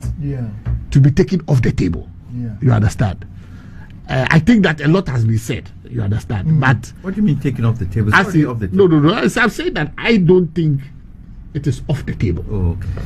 All right. I'm coming. Let me just conclude. I don't think that it is off the table. I believe that those who have ears and those who have a voice should take that Big C deal and try and use it. Look, in this country, Nana Kudedu Ajimarolis was on trial as a sign of reconciliation. The president, then outgoing president, when the election results had been announced, decided to order the Attorney General to enter a nolle prosequa and let the matter die. We have the president has powers, you understand, to allow for certain things to be done. I think that there's still a political solution to this issue. This sounds conciliatory. No, I'm telling you, see, Obi. No, so you see, I am Obi. I always speak differently. You know, I always speak differently because I've experienced that tells me life. There are things that are just not worth the risk. You understand? They are just not worth the risk. So, because if you do this hard line thing, at the end of the day, I'm saying that look. The day things are and you are alone. This is also very interesting because I mean, this same week, the third accused person, Richard Jakpa, says he's declared war on the Attorney General. How damaging is that to his case? All I'll say is that me as a lawyer, my only interest is that at the end of the day, my client does not go to prison. And so I'm saying that there is a big C deal worth 2 million euros. I think if it can be brought to 2.3 euros, 7 million. I've repeated this. I said that look, the government of Ghana is more interested in the recovery of money than the sentencing of anybody to prison. It doesn't near to the benefit of anybody. I appeal to the president. You understand that all executive power is exercised in his name. It is not too late. You understand? This can lower political, because at the end of the day, I keep telling people that causing financial loss to the state is not about somebody stealing. Nobody has said, I want everybody to understand, nobody has said that Dr. Atuforsen has stolen any money. What the state is saying is that his action has led to the loss of state funds. You understand? And that he should have exercised better and discretion in the use of his powers as a deputy minister.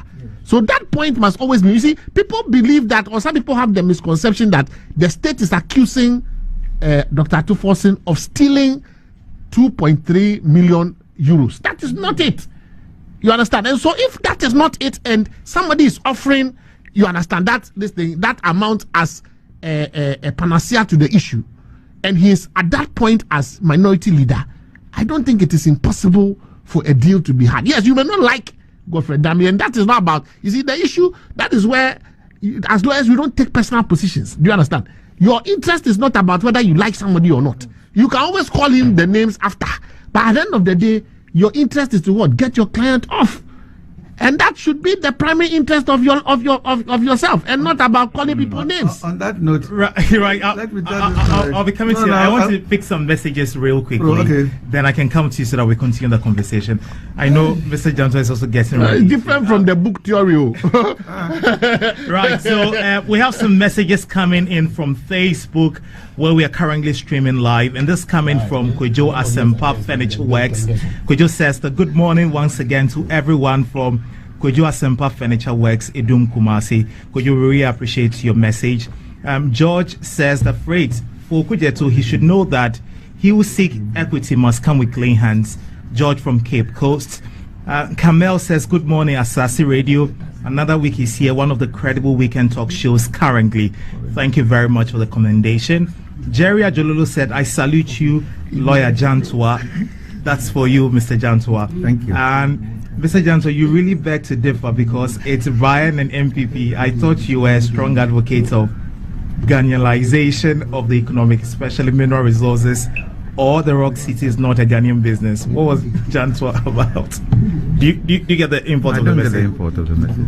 Trying to say that you're about Ghanaian businesses. So if a Ghanaian business is trying to buy the hotels or buy, that wasn't my point of right. argument. So Kweku Ohime says, why is the NPP defending SNATE issues with Rock City? Why is the communication team of the SNATE doing? We should stop. We let these public officials go free, and then we turn the situation between the NPP and the NDC. That is for you, Alfred. He says, so where from these weird arguments of everybody in government steals? We all know that Brian the champion in Rock City were, no, this is so distasteful. Oh, okay. So George was saying that I should read their messages. Well, George, I've just read your messages. Thank you very much. Well, you're still listening to the forum here on Asase 99.5 Accra. I'm still here with Alexander Aban, legal practitioner, and of course Kwame Janto, senior member of the CPP, and of course legal practitioner as well. Ni Samwa Ado, private legal practitioner, and of course lecturer at UPSA. And Hey, no, Gimpa. Sorry. My deal will kill you. I'm sorry about that. And of course, Alfred. Mr. Janto, let me come to you before I come to Mr. Alban. Right. I mean, a lot of things have been said about this. 2 Ghanaians and others have been accused of willfully causing financial loss of 2.37 million euros to the state. But it seems that the conversation has been reduced to private messages and conversations. Should the court be making the most of its time? First point of call. Ghana comes first before any political party. And I would suggest to the minority leader to tell members of parliament that I share the solidarity of support. However, there's parliamentary business. Alone. So please, go do your parliamentary business, because that's why Ghanaians did what? Voted you there. I think that should be a clarion call from him. And not right now disturb the business of parliament, because it's not helping any of us. There are certain laws that need to be passed that would help the ordinary Ghanaian. So if members of parliament from the opposition feel their leader is being persecuted, you have a much higher responsibility in the service of Ghanaians. So I would plead with Honorable Atoforsen to direct his lieutenants to go and attend to parliamentary business. I need to read this LPM before my producers bite my ears off. Now, there's a really exciting news coming through this June. Tamale will be the center of attraction in Ghana as the All-Star Festival returns for an electrifying 3rd edition. Get ready for the ultimate off-season football gathering that is set to dazzle and unite fans like never before. Experience the football festival with an array of activities that celebrates the beautiful game and rich cultural heritage of the Northern region. From the competitive community football gala games that showcase top talents, sports business series, the community derby, unforgettable legends night that pays tribute to the stars of yesteryears, and the climax where all the stars team take on the Northern Stars select side of talented local players of Aliu Mahama Stadium on Saturday 22nd June at 5 p.m. Gates open at 10 a.m. Get a ticket for 30, 50 and 100 CDs. Be there for very unforgettable moments as we make history together. The All-Star Festival Tamale 2024 is powered by BAC Group and the BAC Sports with support from Benchmark Marketing, the Northern Regional Football Association, Sword International Restaurants and Bar, HOP in Academy, Tiolong Company Limited, Ghana Limited actually, Miniplus, Edifield Attorneys, and Source One Strike Ghana and Dominion Sportswear. Asase Radio, Asase Broadcasting Limited is the proud official media partner of the All-Star Festival Tamale 2024. Follow the build-up, events coverage and post-event activities of the All-Star Festival across all platforms.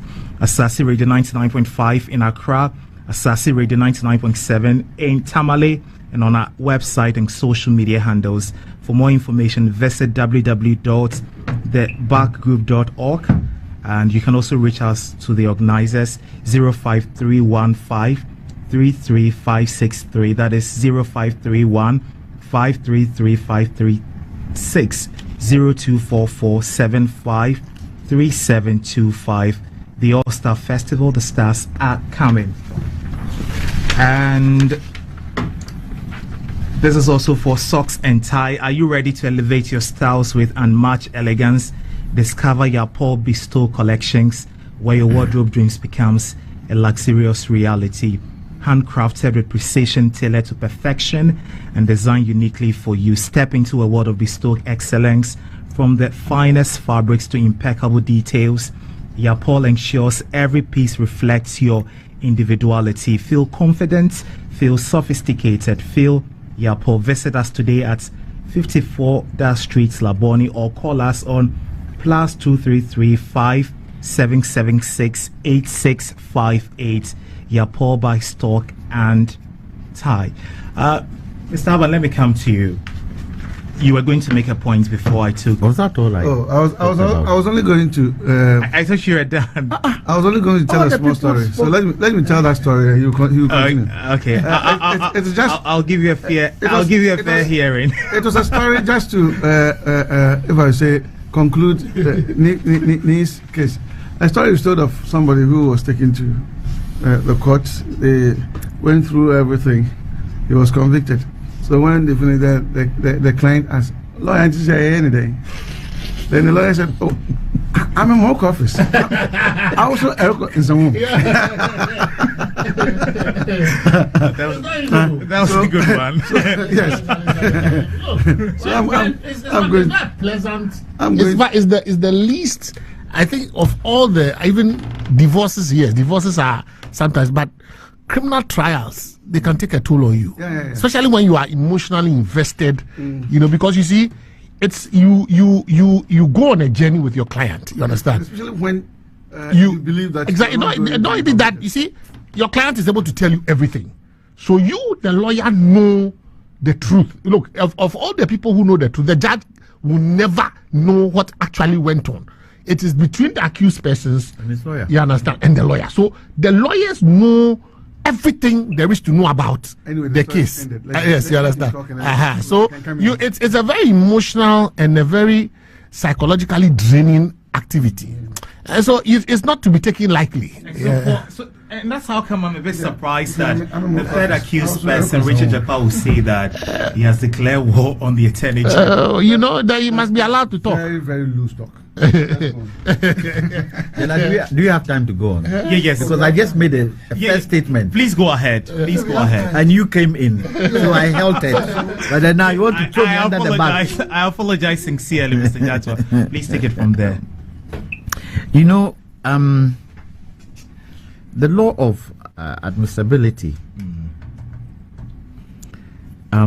refers to the rules and guidelines of admitting evidence in court. And there are certain laws that govern it. The Evidence Act is one of them. The Constitution of Ghana is another one of them. And also the Civil Procedure, another one of them. Now, if you look at this judge, she's trying her possible best to be fair. It could happen that in the end, all this kuka will not even be in her final judgment. One sentence.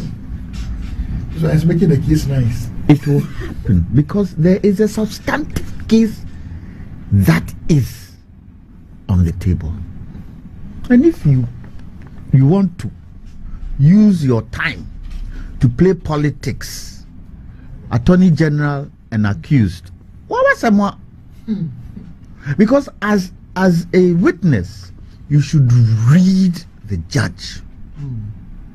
And remember, the law is in the bosom of the judge. That is her court.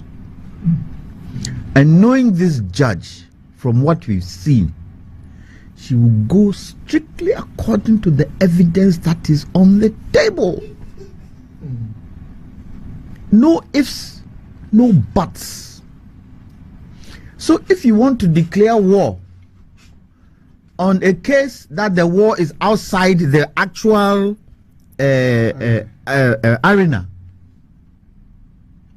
for me, if I were any of the accused, all this something Attorney General, I'll throw it out. You see, the judge admitted it in court. She admitted the evidence. Ideally,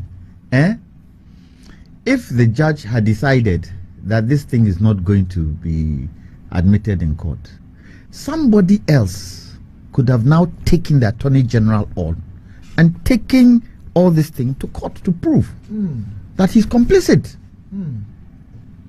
Somebody could have done that. But the judge has saved us that. And remember, the judge said she listened to the tape 10 times. 1. 2. The judge also advised the Attorney General to what? Recuse himself. Definitely. The verdict of the judge was to save the Attorney General's office from lack of confidence for the people. Not particularly the Attorney General, but the office. So if you want, and if the Attorney General wants to use this banter between you and the third accused, it could happen. That banter will not bring out the kind of evidence that they are looking for. Now, let me ask the question. The major charge is that the ambulances were not fit for use. No, so? And I think it was me or you who said everybody in the room, in terms of the court, have agreed that okay, that it was not good for fit for purpose. Where are the ambulances today? Those particular ambulances, where are they today? Where are the actual implements that were supposed, the medical implements that were supposed to have been fitted in the ambulances? Where are they today? The actual implements are still in the port, so far as we understand. It's been in the port for 8 years. Don't you think it would be a very good idea for those who are being accused to get the ambulances, let them fit them today? I sure you say it's not fit for purpose. The ambulances are still there. The things that are supposed to go in are still there. Let's fit it in. And let's see real evidence that the ambulances weren't fit for purpose. I don't know. We are going according to what ministers wrote and what Big C said, all those.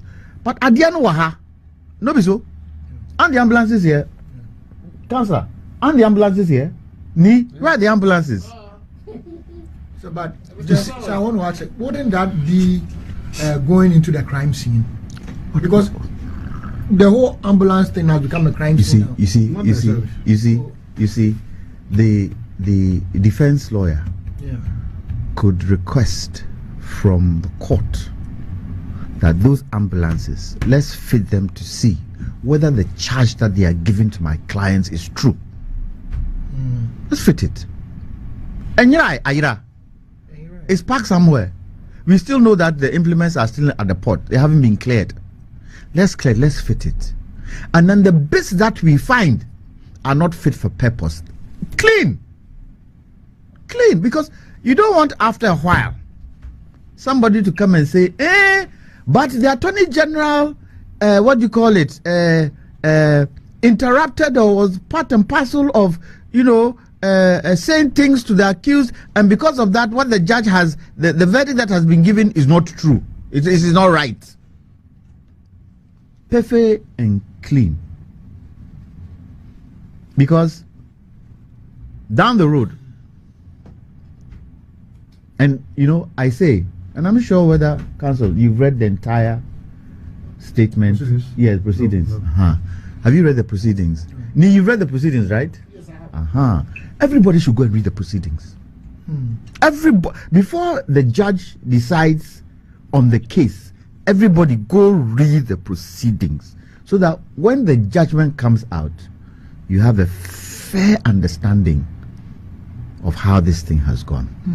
But so far as I'm concerned, all this banter, and I really didn't understand why Japan made that comment that I'm at war. At war with who? Was it a flippant comment? He said that the AG has disappointed him, betrayed him. How can you say that? That you went to beg to be a prosecution witness? Is that why he disappointed him? No, he gave him some documents to use in court. He gave who some documents? He gave the AG some documents. Yeah, According to him, the AG was asking for evidence he needed to prosecute. To use against the first accused. Absolutely. And he said, oh no, he's painted his own coffin. Hasn't he? But the guy is a character. No, hasn't he? Hasn't he? So you then what you're trying to tell us is that you agree to the charge the Attorney General is charging the first accused with. If you gave him documents to prove that the first accused. But he said it was coercion, so. Yeah. I rest my case. Mr. Alvan. Yes, sir. Jackpot Gate. The only person that can see. Okay. I think that we should put all this Jackpot Gate in perspective. I have already stated elsewhere, and I'm repeating, in fact, on this network even, that at the time that these conversations took place, at the time that Jackpot decided to go public with all the behind the scenes conversation he had with the Attorney General, they had finished with the submission of, they have finished with their case. And so Jackpot was not the person the Attorney General needed to come and establish the case of the Attorney General. That's what you must understand. And our criminal law lecturer has even put it much better. That at that time, so long as the judge had stated that there was prima facie case, the Attorney General had actually discharged his burden of making the courts agree with him that these people are. All the court will go ahead to say you are guilty. It first gives you the opportunity that on the facts as presented, if you don't say anything, you are going to jail. But it is now your turn to say something, to give justification for why you did what I have found you to have done, so that you can introduce into the mix of these facts what we call a reasonable doubt. Okay? So what else did the Attorney General need from Jackpot when he had already executed his charge in the case? There was nothing more to be done. And so it was unwise for Jackpot to even come out with this. That's the first thing. Secondly, it was even unwise that he went to isolate certain portions of the conversation and the WhatsApp messages that he felt would inure to the agenda he had set, the execution of that agenda. Because I don't think at that time he was saying this to say that, look, we did not commit the crime being alleged. All he wanted to do was to introduce into this whole mix a fact which is unconnected somehow, for the trial itself to lose its credibility. That's all that he wanted to do, and it has backfired. What should be his posture going into the rest of the case? What should be the posture of the third accused, Richard Jackpot? It looks like now his posture should be that of sobriety, okay? And beyond that, he must make sure that he focuses on securing evidence that will let the court know that in our mind and by our actions, we intended and meant well. And maybe we, together with the rest of the state, are victims of somebody's fraud, something like that. Then the court can realize that yes, financial loss has been occasioned, But it was not negligent, and it was not fraudulent on your side. You understand? So he must rather look for evidence that would introduce what has been described by the law as reasonable doubt. Right. Than declaring war. He can declare war here and find himself in some home, and he will not be able to prosecute that war. Right. I want to come to you before we make conclusion on this conversation. I'm sure as a lawyer you come across this a lot, where sometimes the witnesses say, "Oh, I'm declaring war on you," and in this instance, the Attorney General, the Deputy Attorney General, Alfred Tuah, says that because of what he has said, they are taking steps to ensure their safety. It makes a lot of sense. Why wouldn't you? Well, I was at the AG and I had to deal with robbery cases. I had police escort. Yeah, so the nature of you're entitled to security, both at home and when I'm going here, because when doing some of these cases, you get the accused persons tell you that they're going to get at you because they believe that you are persecuting them. So clearly, you must have some serious protection. Yes, and for those state attorneys that deal with sensitive cases such as robbery, they do a very high risk. It's a high risk job actually, because you are doing robbery, you are doing murder, you are doing rape, you are doing those serious offenses are not offenses that are for the faint-hearted. We've had situations when colleagues have been attacked. There was one where her car was hijacked. She was carjacked in front of her house, and we had every reason to believe that it was connected to some matters that she was handling. So I think that it would be foolish for the Attorney General and the Deputy Attorney General to take those threats lying down. And you heard the man say that he will deal with him on the streets if the reports I'm getting were right, that he has underworld connections, and he will deal with him on the streets. So you don't take those threats lying low. And how those? It has potential of damaging his case if he's able to make those wild declarations. Ask yourself a common sense question. You are in a court of law. You are before a judge, and you are openly making threats against somebody. You think that you are helping your case or sinking your case? I just ask yourself to make a common sense assessment of that statement as against where he is. It's as if you are sitting in a courtroom being accused of murder and saying that you kill the lawyer who is cross-examining you.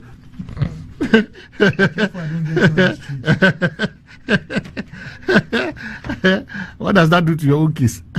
Right. Well, you're still listening to the forum here on Assassin 99.5 in Accra. With me, Freight Delanyo Megashi. Now, let's look at other story that got the headlines this week. Election 2024, the National Democratic Congress unveils campaign team. Now, the Functional Executive Committee of the National Democratic Congress has announced that the party's national campaign team for the upcoming December 7 general elections. The appointments were made on Tuesday, June 18, after an extensive consultation and deliberations, according to a statement signed by the party's General Secretary, Fifi Kwete. Now, Fifi Kwete is leading the campaign team as its coordinator, deputized by Joseph Yamin, who is also in charge of regional campaigns. The national campaign team would work under the guidance of a campaign steering committee that includes the NDC's national chairperson, Johnson Isiedun Ketia, Top Guns in the NDC leading its steering committee of the upcoming December polls. Let me come to you, Alfred. Are you threatened by some of the names?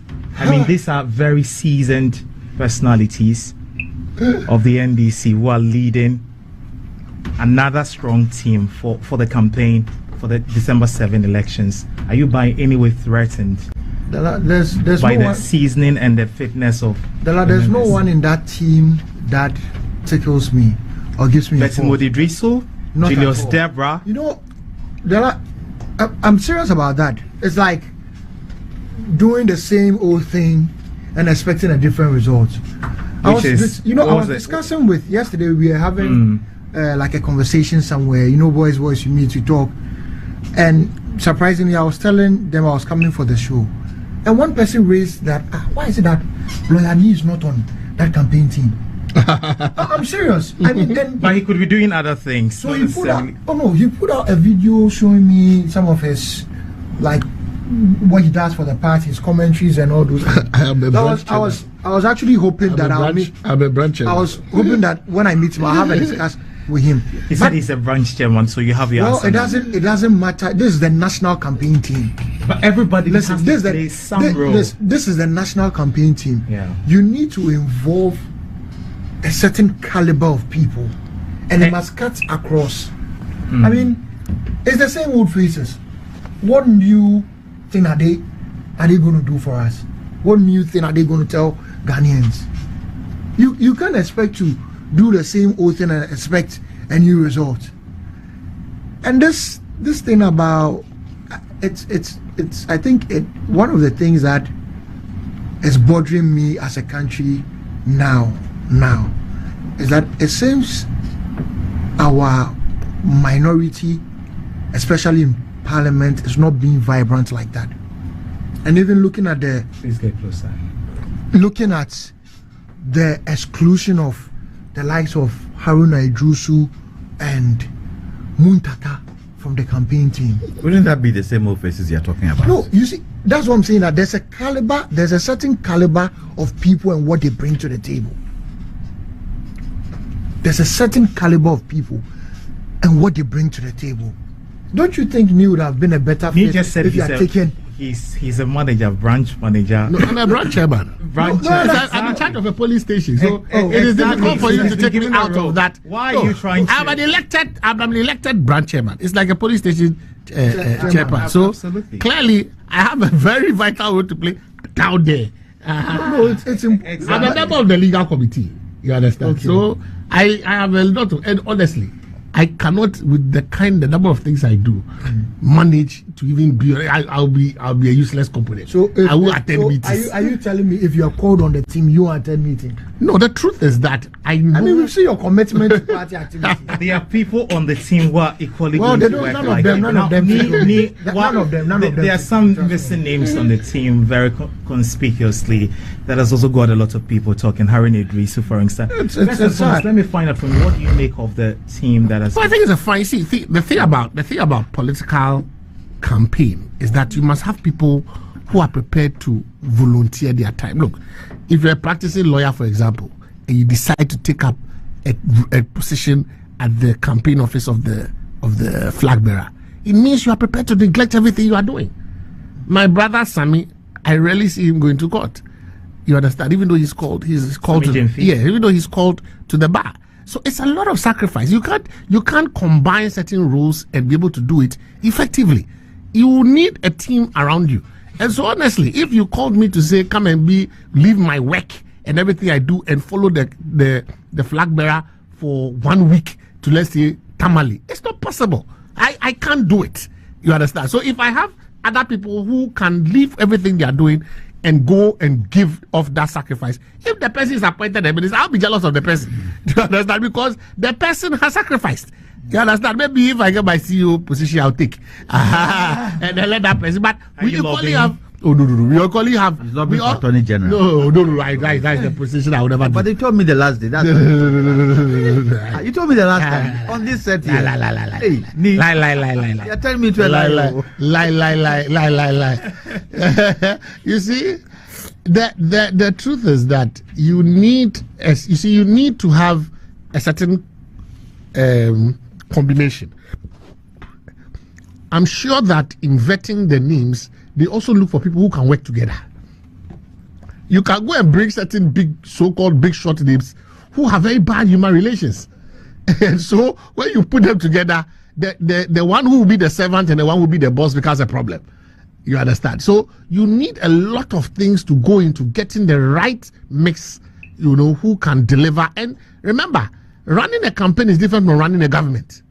So don't expect that those people who will run the campaign now necessarily will find their feet or will find their way into government if we win, because governance is a different ball game. It requires different expertise. So, for example, you are the finance manager for a campaign, then automatically means that you become the Minister of Finance. No, or you are the chief operating officer for the campaign, and all of a sudden you expect it to be chief of staff. No, the competencies are different. So there are people who are doing things who don't even want to be seen publicly.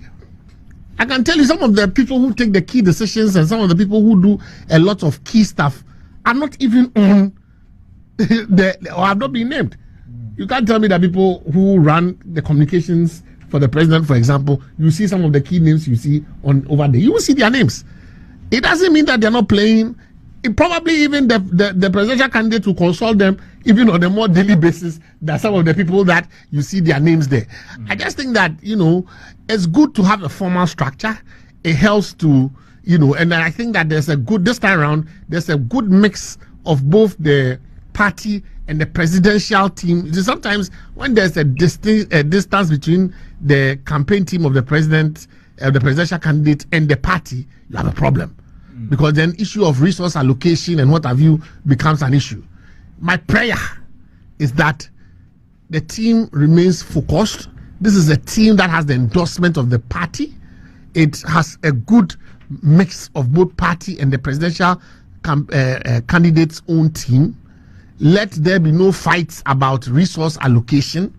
Let there be no fights about mobilization of T-shirts, of party resources. I can see that now the party campaign material is going ahead.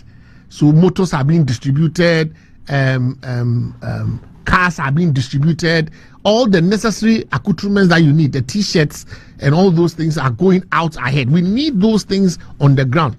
I am shocked that up to today, T-shirts remain the biggest draw for a lot of people. It's not about sometimes, it's not about money. It's about T-shirts. So I'm praying that we are able to get a lot of T-shirts out to the ordinary people. You understand? And let's have a good campaign. I think that the ground is very fertile for the NDC presidential team. Parliament, on the number of changes that the NPP did in the parliamentary, that's where my problem is, because some of their candidates were so unpopular, they were ripe for the picking. But the kind of house cleansing they did has given me a few headaches. The presidential, I don't think we have a problem. I think the problem really remains with that with the team you've been uncomfortable. Oh, it's a good team. It's a good team.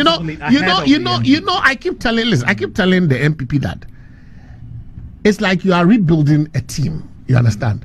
So a football team, you win, then they will drop, and then you start. They went on a high with President.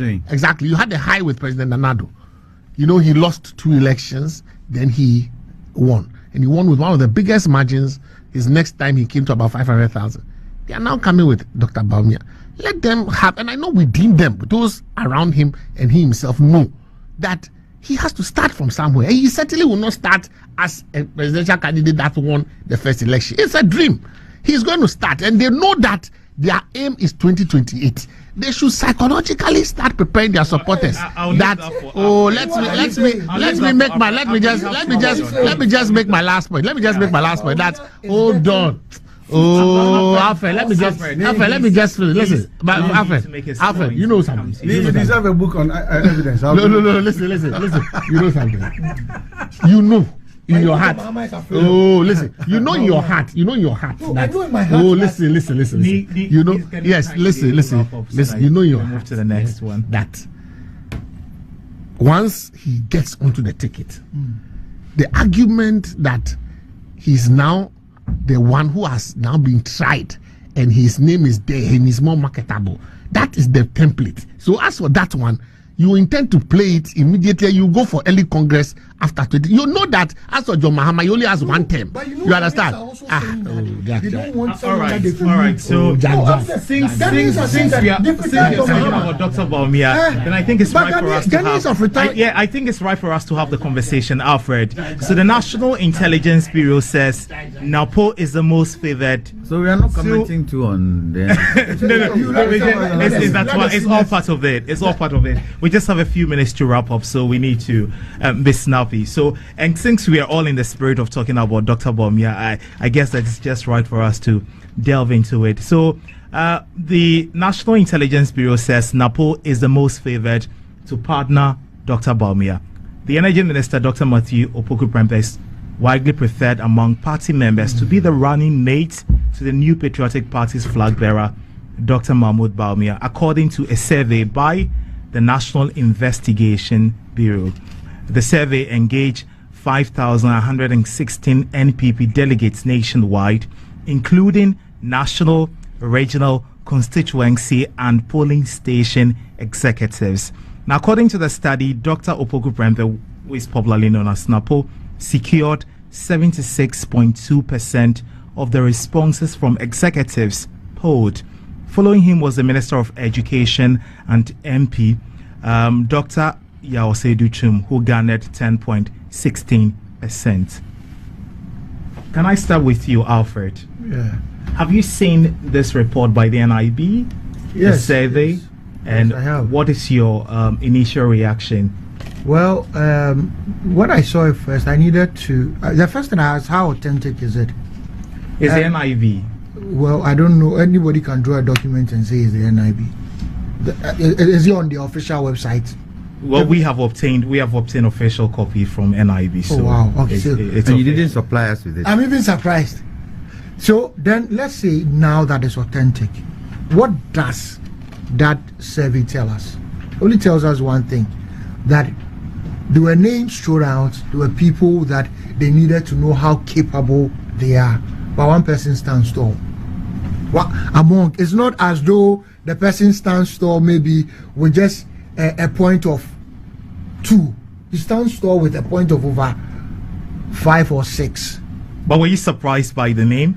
Well, I wasn't surprised. This is a gentleman that, Honorable Matthew Opoku Prempeh, you've seen him working. We've seen him with the energy crisis and things, how he's been able So to it's come safe out to of say it. that he mirrors How- the yeah, vice I mean, president's choice. This of is someone that running when mates. you ask deputy, his No, I'm deputy ministers- asking you. Yes. That the choice that have been put out by the NIB doesn't mirror the choice of I'm not the vice president. It's something that he has in him. I'm not surprised, because even with my experience with him, I realize that he's a great person, and he's more work oriented.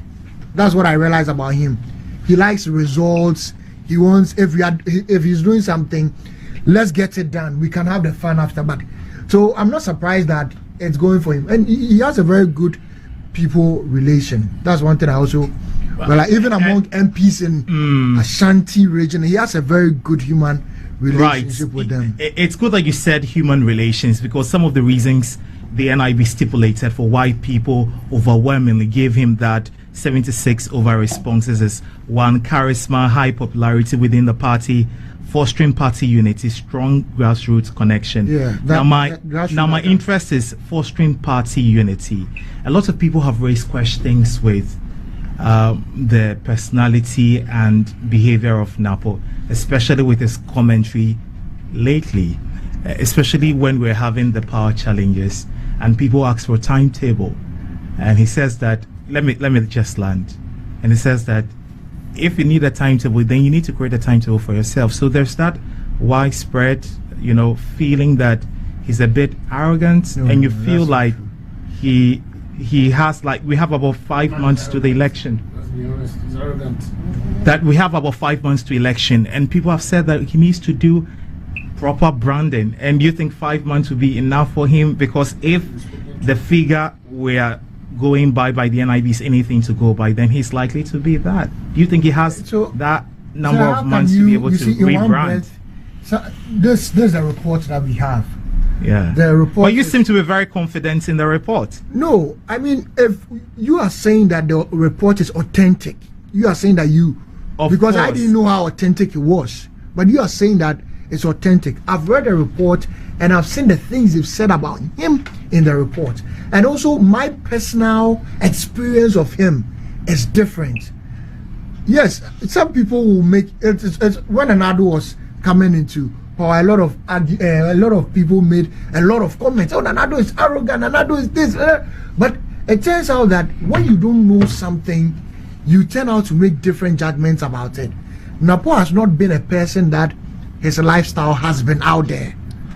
That is very true. Napo is not someone that his lifestyle has been out there. But we've seen his work from, the education ministry down to the energy ministry now. We've seen his party works. We've seen how many MPs he's individually asked fellow businessmen to support them. We've seen what he does on the grassroots. Even, I mean, I can speak for him in Ashanti region. I know individuals in Ashanti region personally who just say, if it wasn't for Napo, if it wasn't for Napo, if it wasn't for, it takes someone with a so certain, so you're just saying that it's just in the Ashanti region that he seems to have that goodwill. I can Meanwhile, only, you see, if he's going to what be I'm vice saying, president, I can only he's going to speak- be I vice can only president for the speak entire what country. where that's his I've base. experienced. That's where people will project him.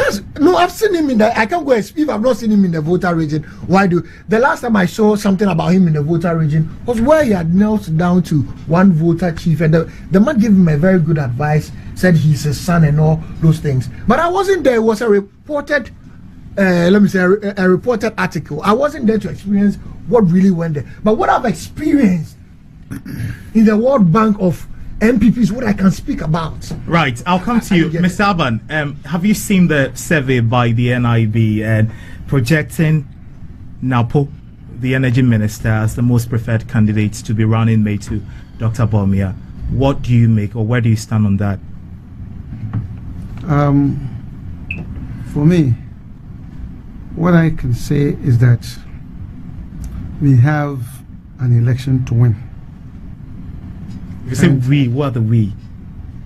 Of course, I'm an MPP man. You know, Oh, okay. I'm not hidden that. Yes, we have an election to win.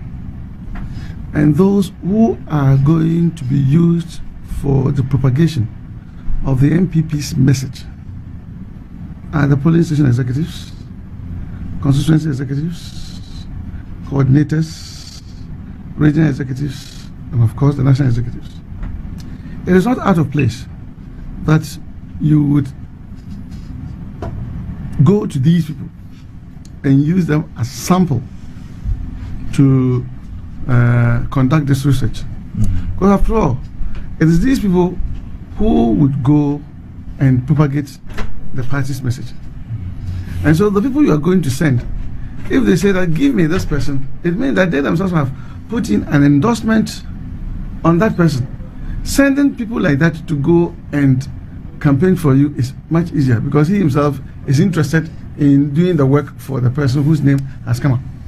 And so if this is not a skewed research work, but it is genuine and reflects the wishes of the party faithful, I believe that it should be given an endorsement by the national, those who have what it is to help the flag bearer to name his running mate. You understand? Because that is what we have to do. Because if you go and bring some other persons because of some kind of maybe potential friction between him and the flag bearer and all that, you say, oh, because they cannot coexist, or he has somebody else that he's comfortable with and all that. Are the party faithful also comfortable with that person? Are they willing, ready, able to go and work for that person? So that should be the guiding principle, right? As for the NDC's list, I am not going to comment on the quality or otherwise of it. All that I'm going to say is that both parties have, as it were, named their squad for the campaign football. The only thing is that we must play it. Dr. Bawumia is yet to name the running mate. Yes, he's. And why is that taking longer? I believe that much of it is what you have even just raised. A lot of consultations. Yeah. Okay, because this research, take it or leave it, it's a form of consultation. Yeah. So you are asking the delegates, who among these names? Unfortunately, they didn't include my name. But you're also eyeing it. Oh, that's just on the lighter side. So, who among these people do you think? But who do you represents the think best? from the names that have come up? The names that have come up. Yeah. Who do I think? Who do you think? Oh, let's give it to Napo. Come on. Yes, I will hide it. They should give it to him. So for me, I think that we have an election to win. Since the delegates who are going to be the grassroots people to canvass votes for us, have given that endorsement, we should forget about personal squabbles. Yes. Okay? And go with the endorsement of the people, campaign vigorously, break the 8, right? And then we can put Ghana on a pedestal. Right. Otherwise, the clock will be 10. Since my friend says that Mr. Dantua, we are eyeing 2028. Who says so?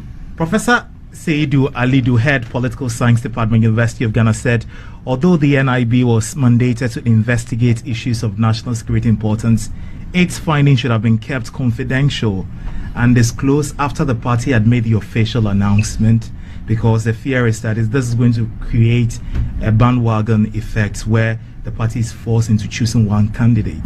What do you make of that? NIB, is it a National? Not the bank. National Insurance. Yes, National I know. Investigation Bureau. I know. No, it is a government. It's a government entity, isn't it? Yeah. It's a government entity. Yeah. You know, when I heard it, I was asking myself, do they have that responsibility to do this kind of thing? But let me say, Napo is my nephew, and we are close. So how close? We are close. He's my nephew. We are close. Very close. Yeah, very close. No, That's the degree. I won't say very close. I won't say very close or not close at all. I said we are close. Say you're closer than now. And you know, let's and you know, leave it at I'm that. not closer than thou. And you know, my father said one thing to me when he was alive. When he started listening to me on radio, especially when President Kufuor came into power, because President Kufuor is my uncle. He said to me, called me, said, Kwame, Ebusuya hiasa in politics. So wait. He said, Ebusuya hiasa in politics. And what he said was that your uncle has now become president.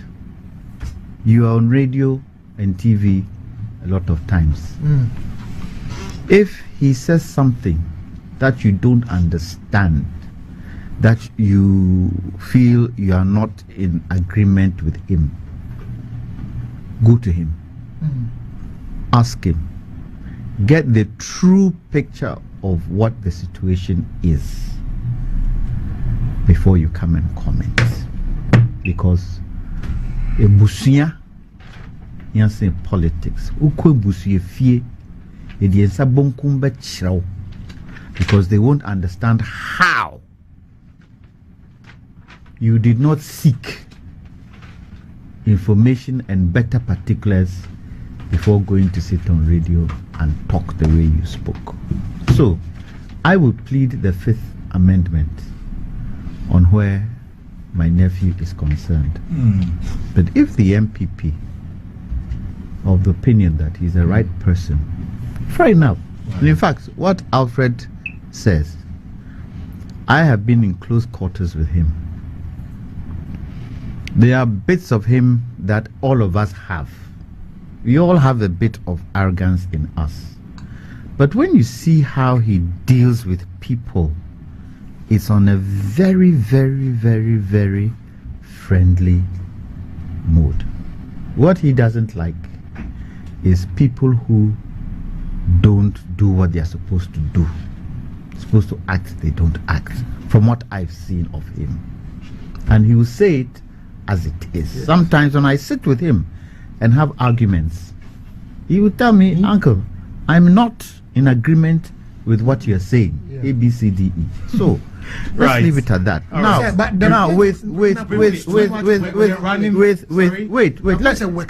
me finish. With the NDC, they have chosen the people they feel can win the election for them. I don't see why anybody should question it. I don't see it. Those are the people they feel. And remember, a lot of work is done behind the scenes by those big guys you don't see in the front row. So if they feel that is what will move them. For example, yesterday I was vetting people who are going to be polling agents.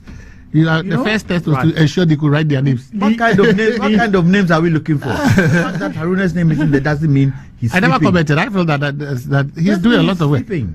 For all you know, he could be the naughty coordinator. You don't know. Yeah, I know. You know, well, Okay.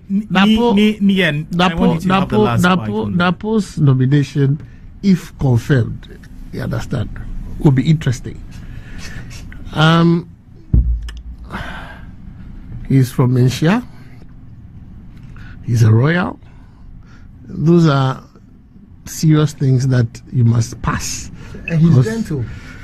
We'll come to his character. Yes, those are very important marks that you must pass, because the endorsement from the palace is important.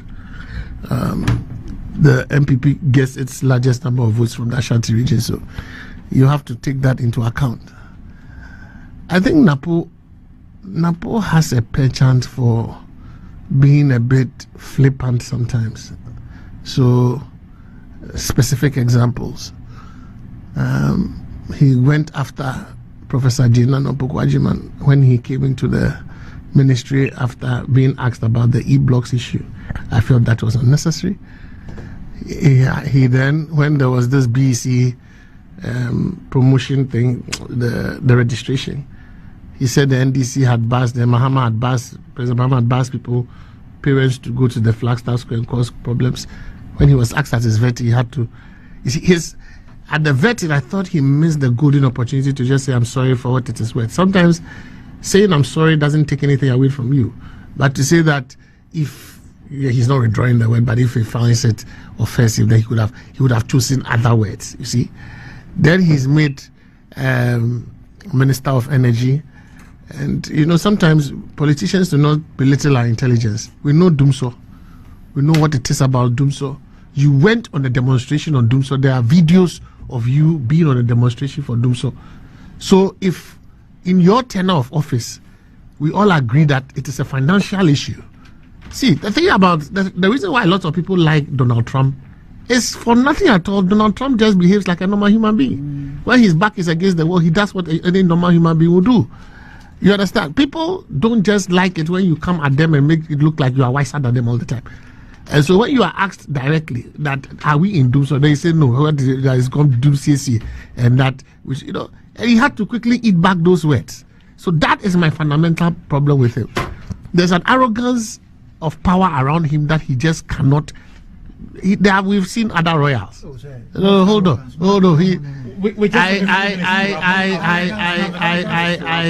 I said, you see, so maybe he needs somebody to tell him that so that he tones it down. That I've seen he holding the prayer oil and being all the pictures. I've seen them, you know, he nearly down, and yes, he wants to appear. We think those pictures are for nothing. They are to show that he's a humble person. My point is this. It's politics. You should.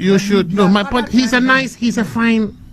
For somebody to lead the flagship program of the president, which was free SHS, I'm always a keen admirer of his. I say that for me, and I always tell people that he was going to use that as a basis to one day launch a presidential campaign, because that was one of the biggest social interventions. He's not talking about presidency. No, please. I'm saying that. Yes, I'm coming. I'm saying that he's a fine gentleman. That I agree with. He has a lot of positives. Thank you. But the only thing I find a bit discomforting is that sometimes he takes a direct approach. You understand? At certain things, you understand? Very direct. A very direct approach, which is not a bad thing per se, but it comes sometimes in our culture. No. It's not that it comes. No, but sometimes when it comes, when you are speaking to, you see, they say you want to get somewhere. Today, God willing, he may be nominated as a vice presidential candidate. Tomorrow, he become vice president. The way he sometimes speaks to the ex-president, President Mahama, is something I find not to be the best. You understand? We can do the politics and do it decently. So he should try to trim those things around him. If he does that, I think that he will be a very fine candidate.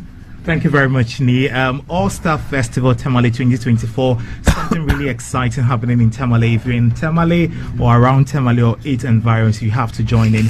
This June, Tamale will be the center of attraction in Ghana as the All-Star Festival returns for an electrifying third edition. Get ready for the ultimate off-season football gathering that is set to dazzle and unite fans like never before. Experience the football festival with an array of activities that celebrate the beautiful game and the rich cultural heritage of the Northern region. From the competitive community football gala games that showcase top talents, the sports business series, the community derby, and unforgettable legends night that pay tribute to the stars of the yesteryears, and the climax where all the stars takes on the Northern Stars select side of talented local players at the Liu Mahama Stadium on Saturday 22nd June at 5 p.m. Gate opens at 10 a.m. Get your ticket for 30, 50 and 100 CDs. Be there for every unforgettable moment as we make history together. The All-Star Festival Tamale 2024 is powered by the BAC Group, the BAC Sports with support from Benchmark Marketing, the Northern Regional Football Association, and the International Restaurant and Bar, Hop In Academy, Tilom Ghana Limited, Miniplus, Edifields Attorneys, Source One Strike Ghana, and Dominion Sportswear. Asasi Broadcasting Limited is the proud official media partner of the All-Star Festival Tamale 2024. Follow the build-up, events coverage, and post-event activities of all the Star Festival across our platforms.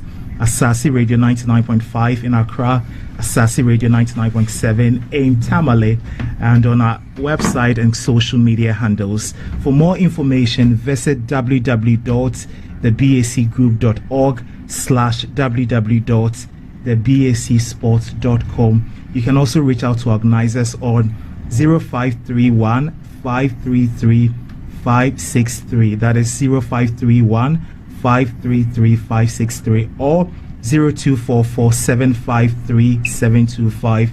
That is 0244 753 725. The All-Star Festivals, the games are coming.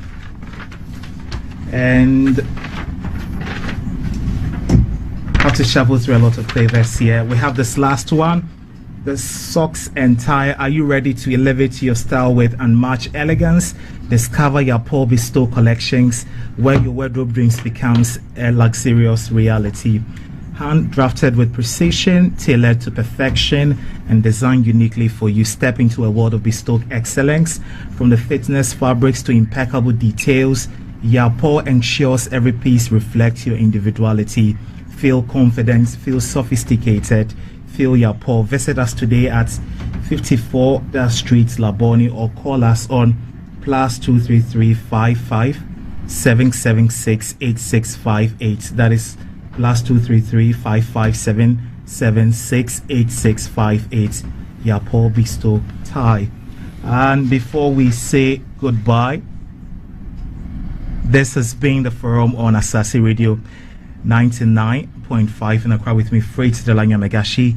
We had this very insightful conversation with our four panelists. Today was all men at the table. Nick Bakusamu, Ado Legal Practitioner, Managing Partner, Ado Legal Attorneys and Law Lecturer at GIMPA.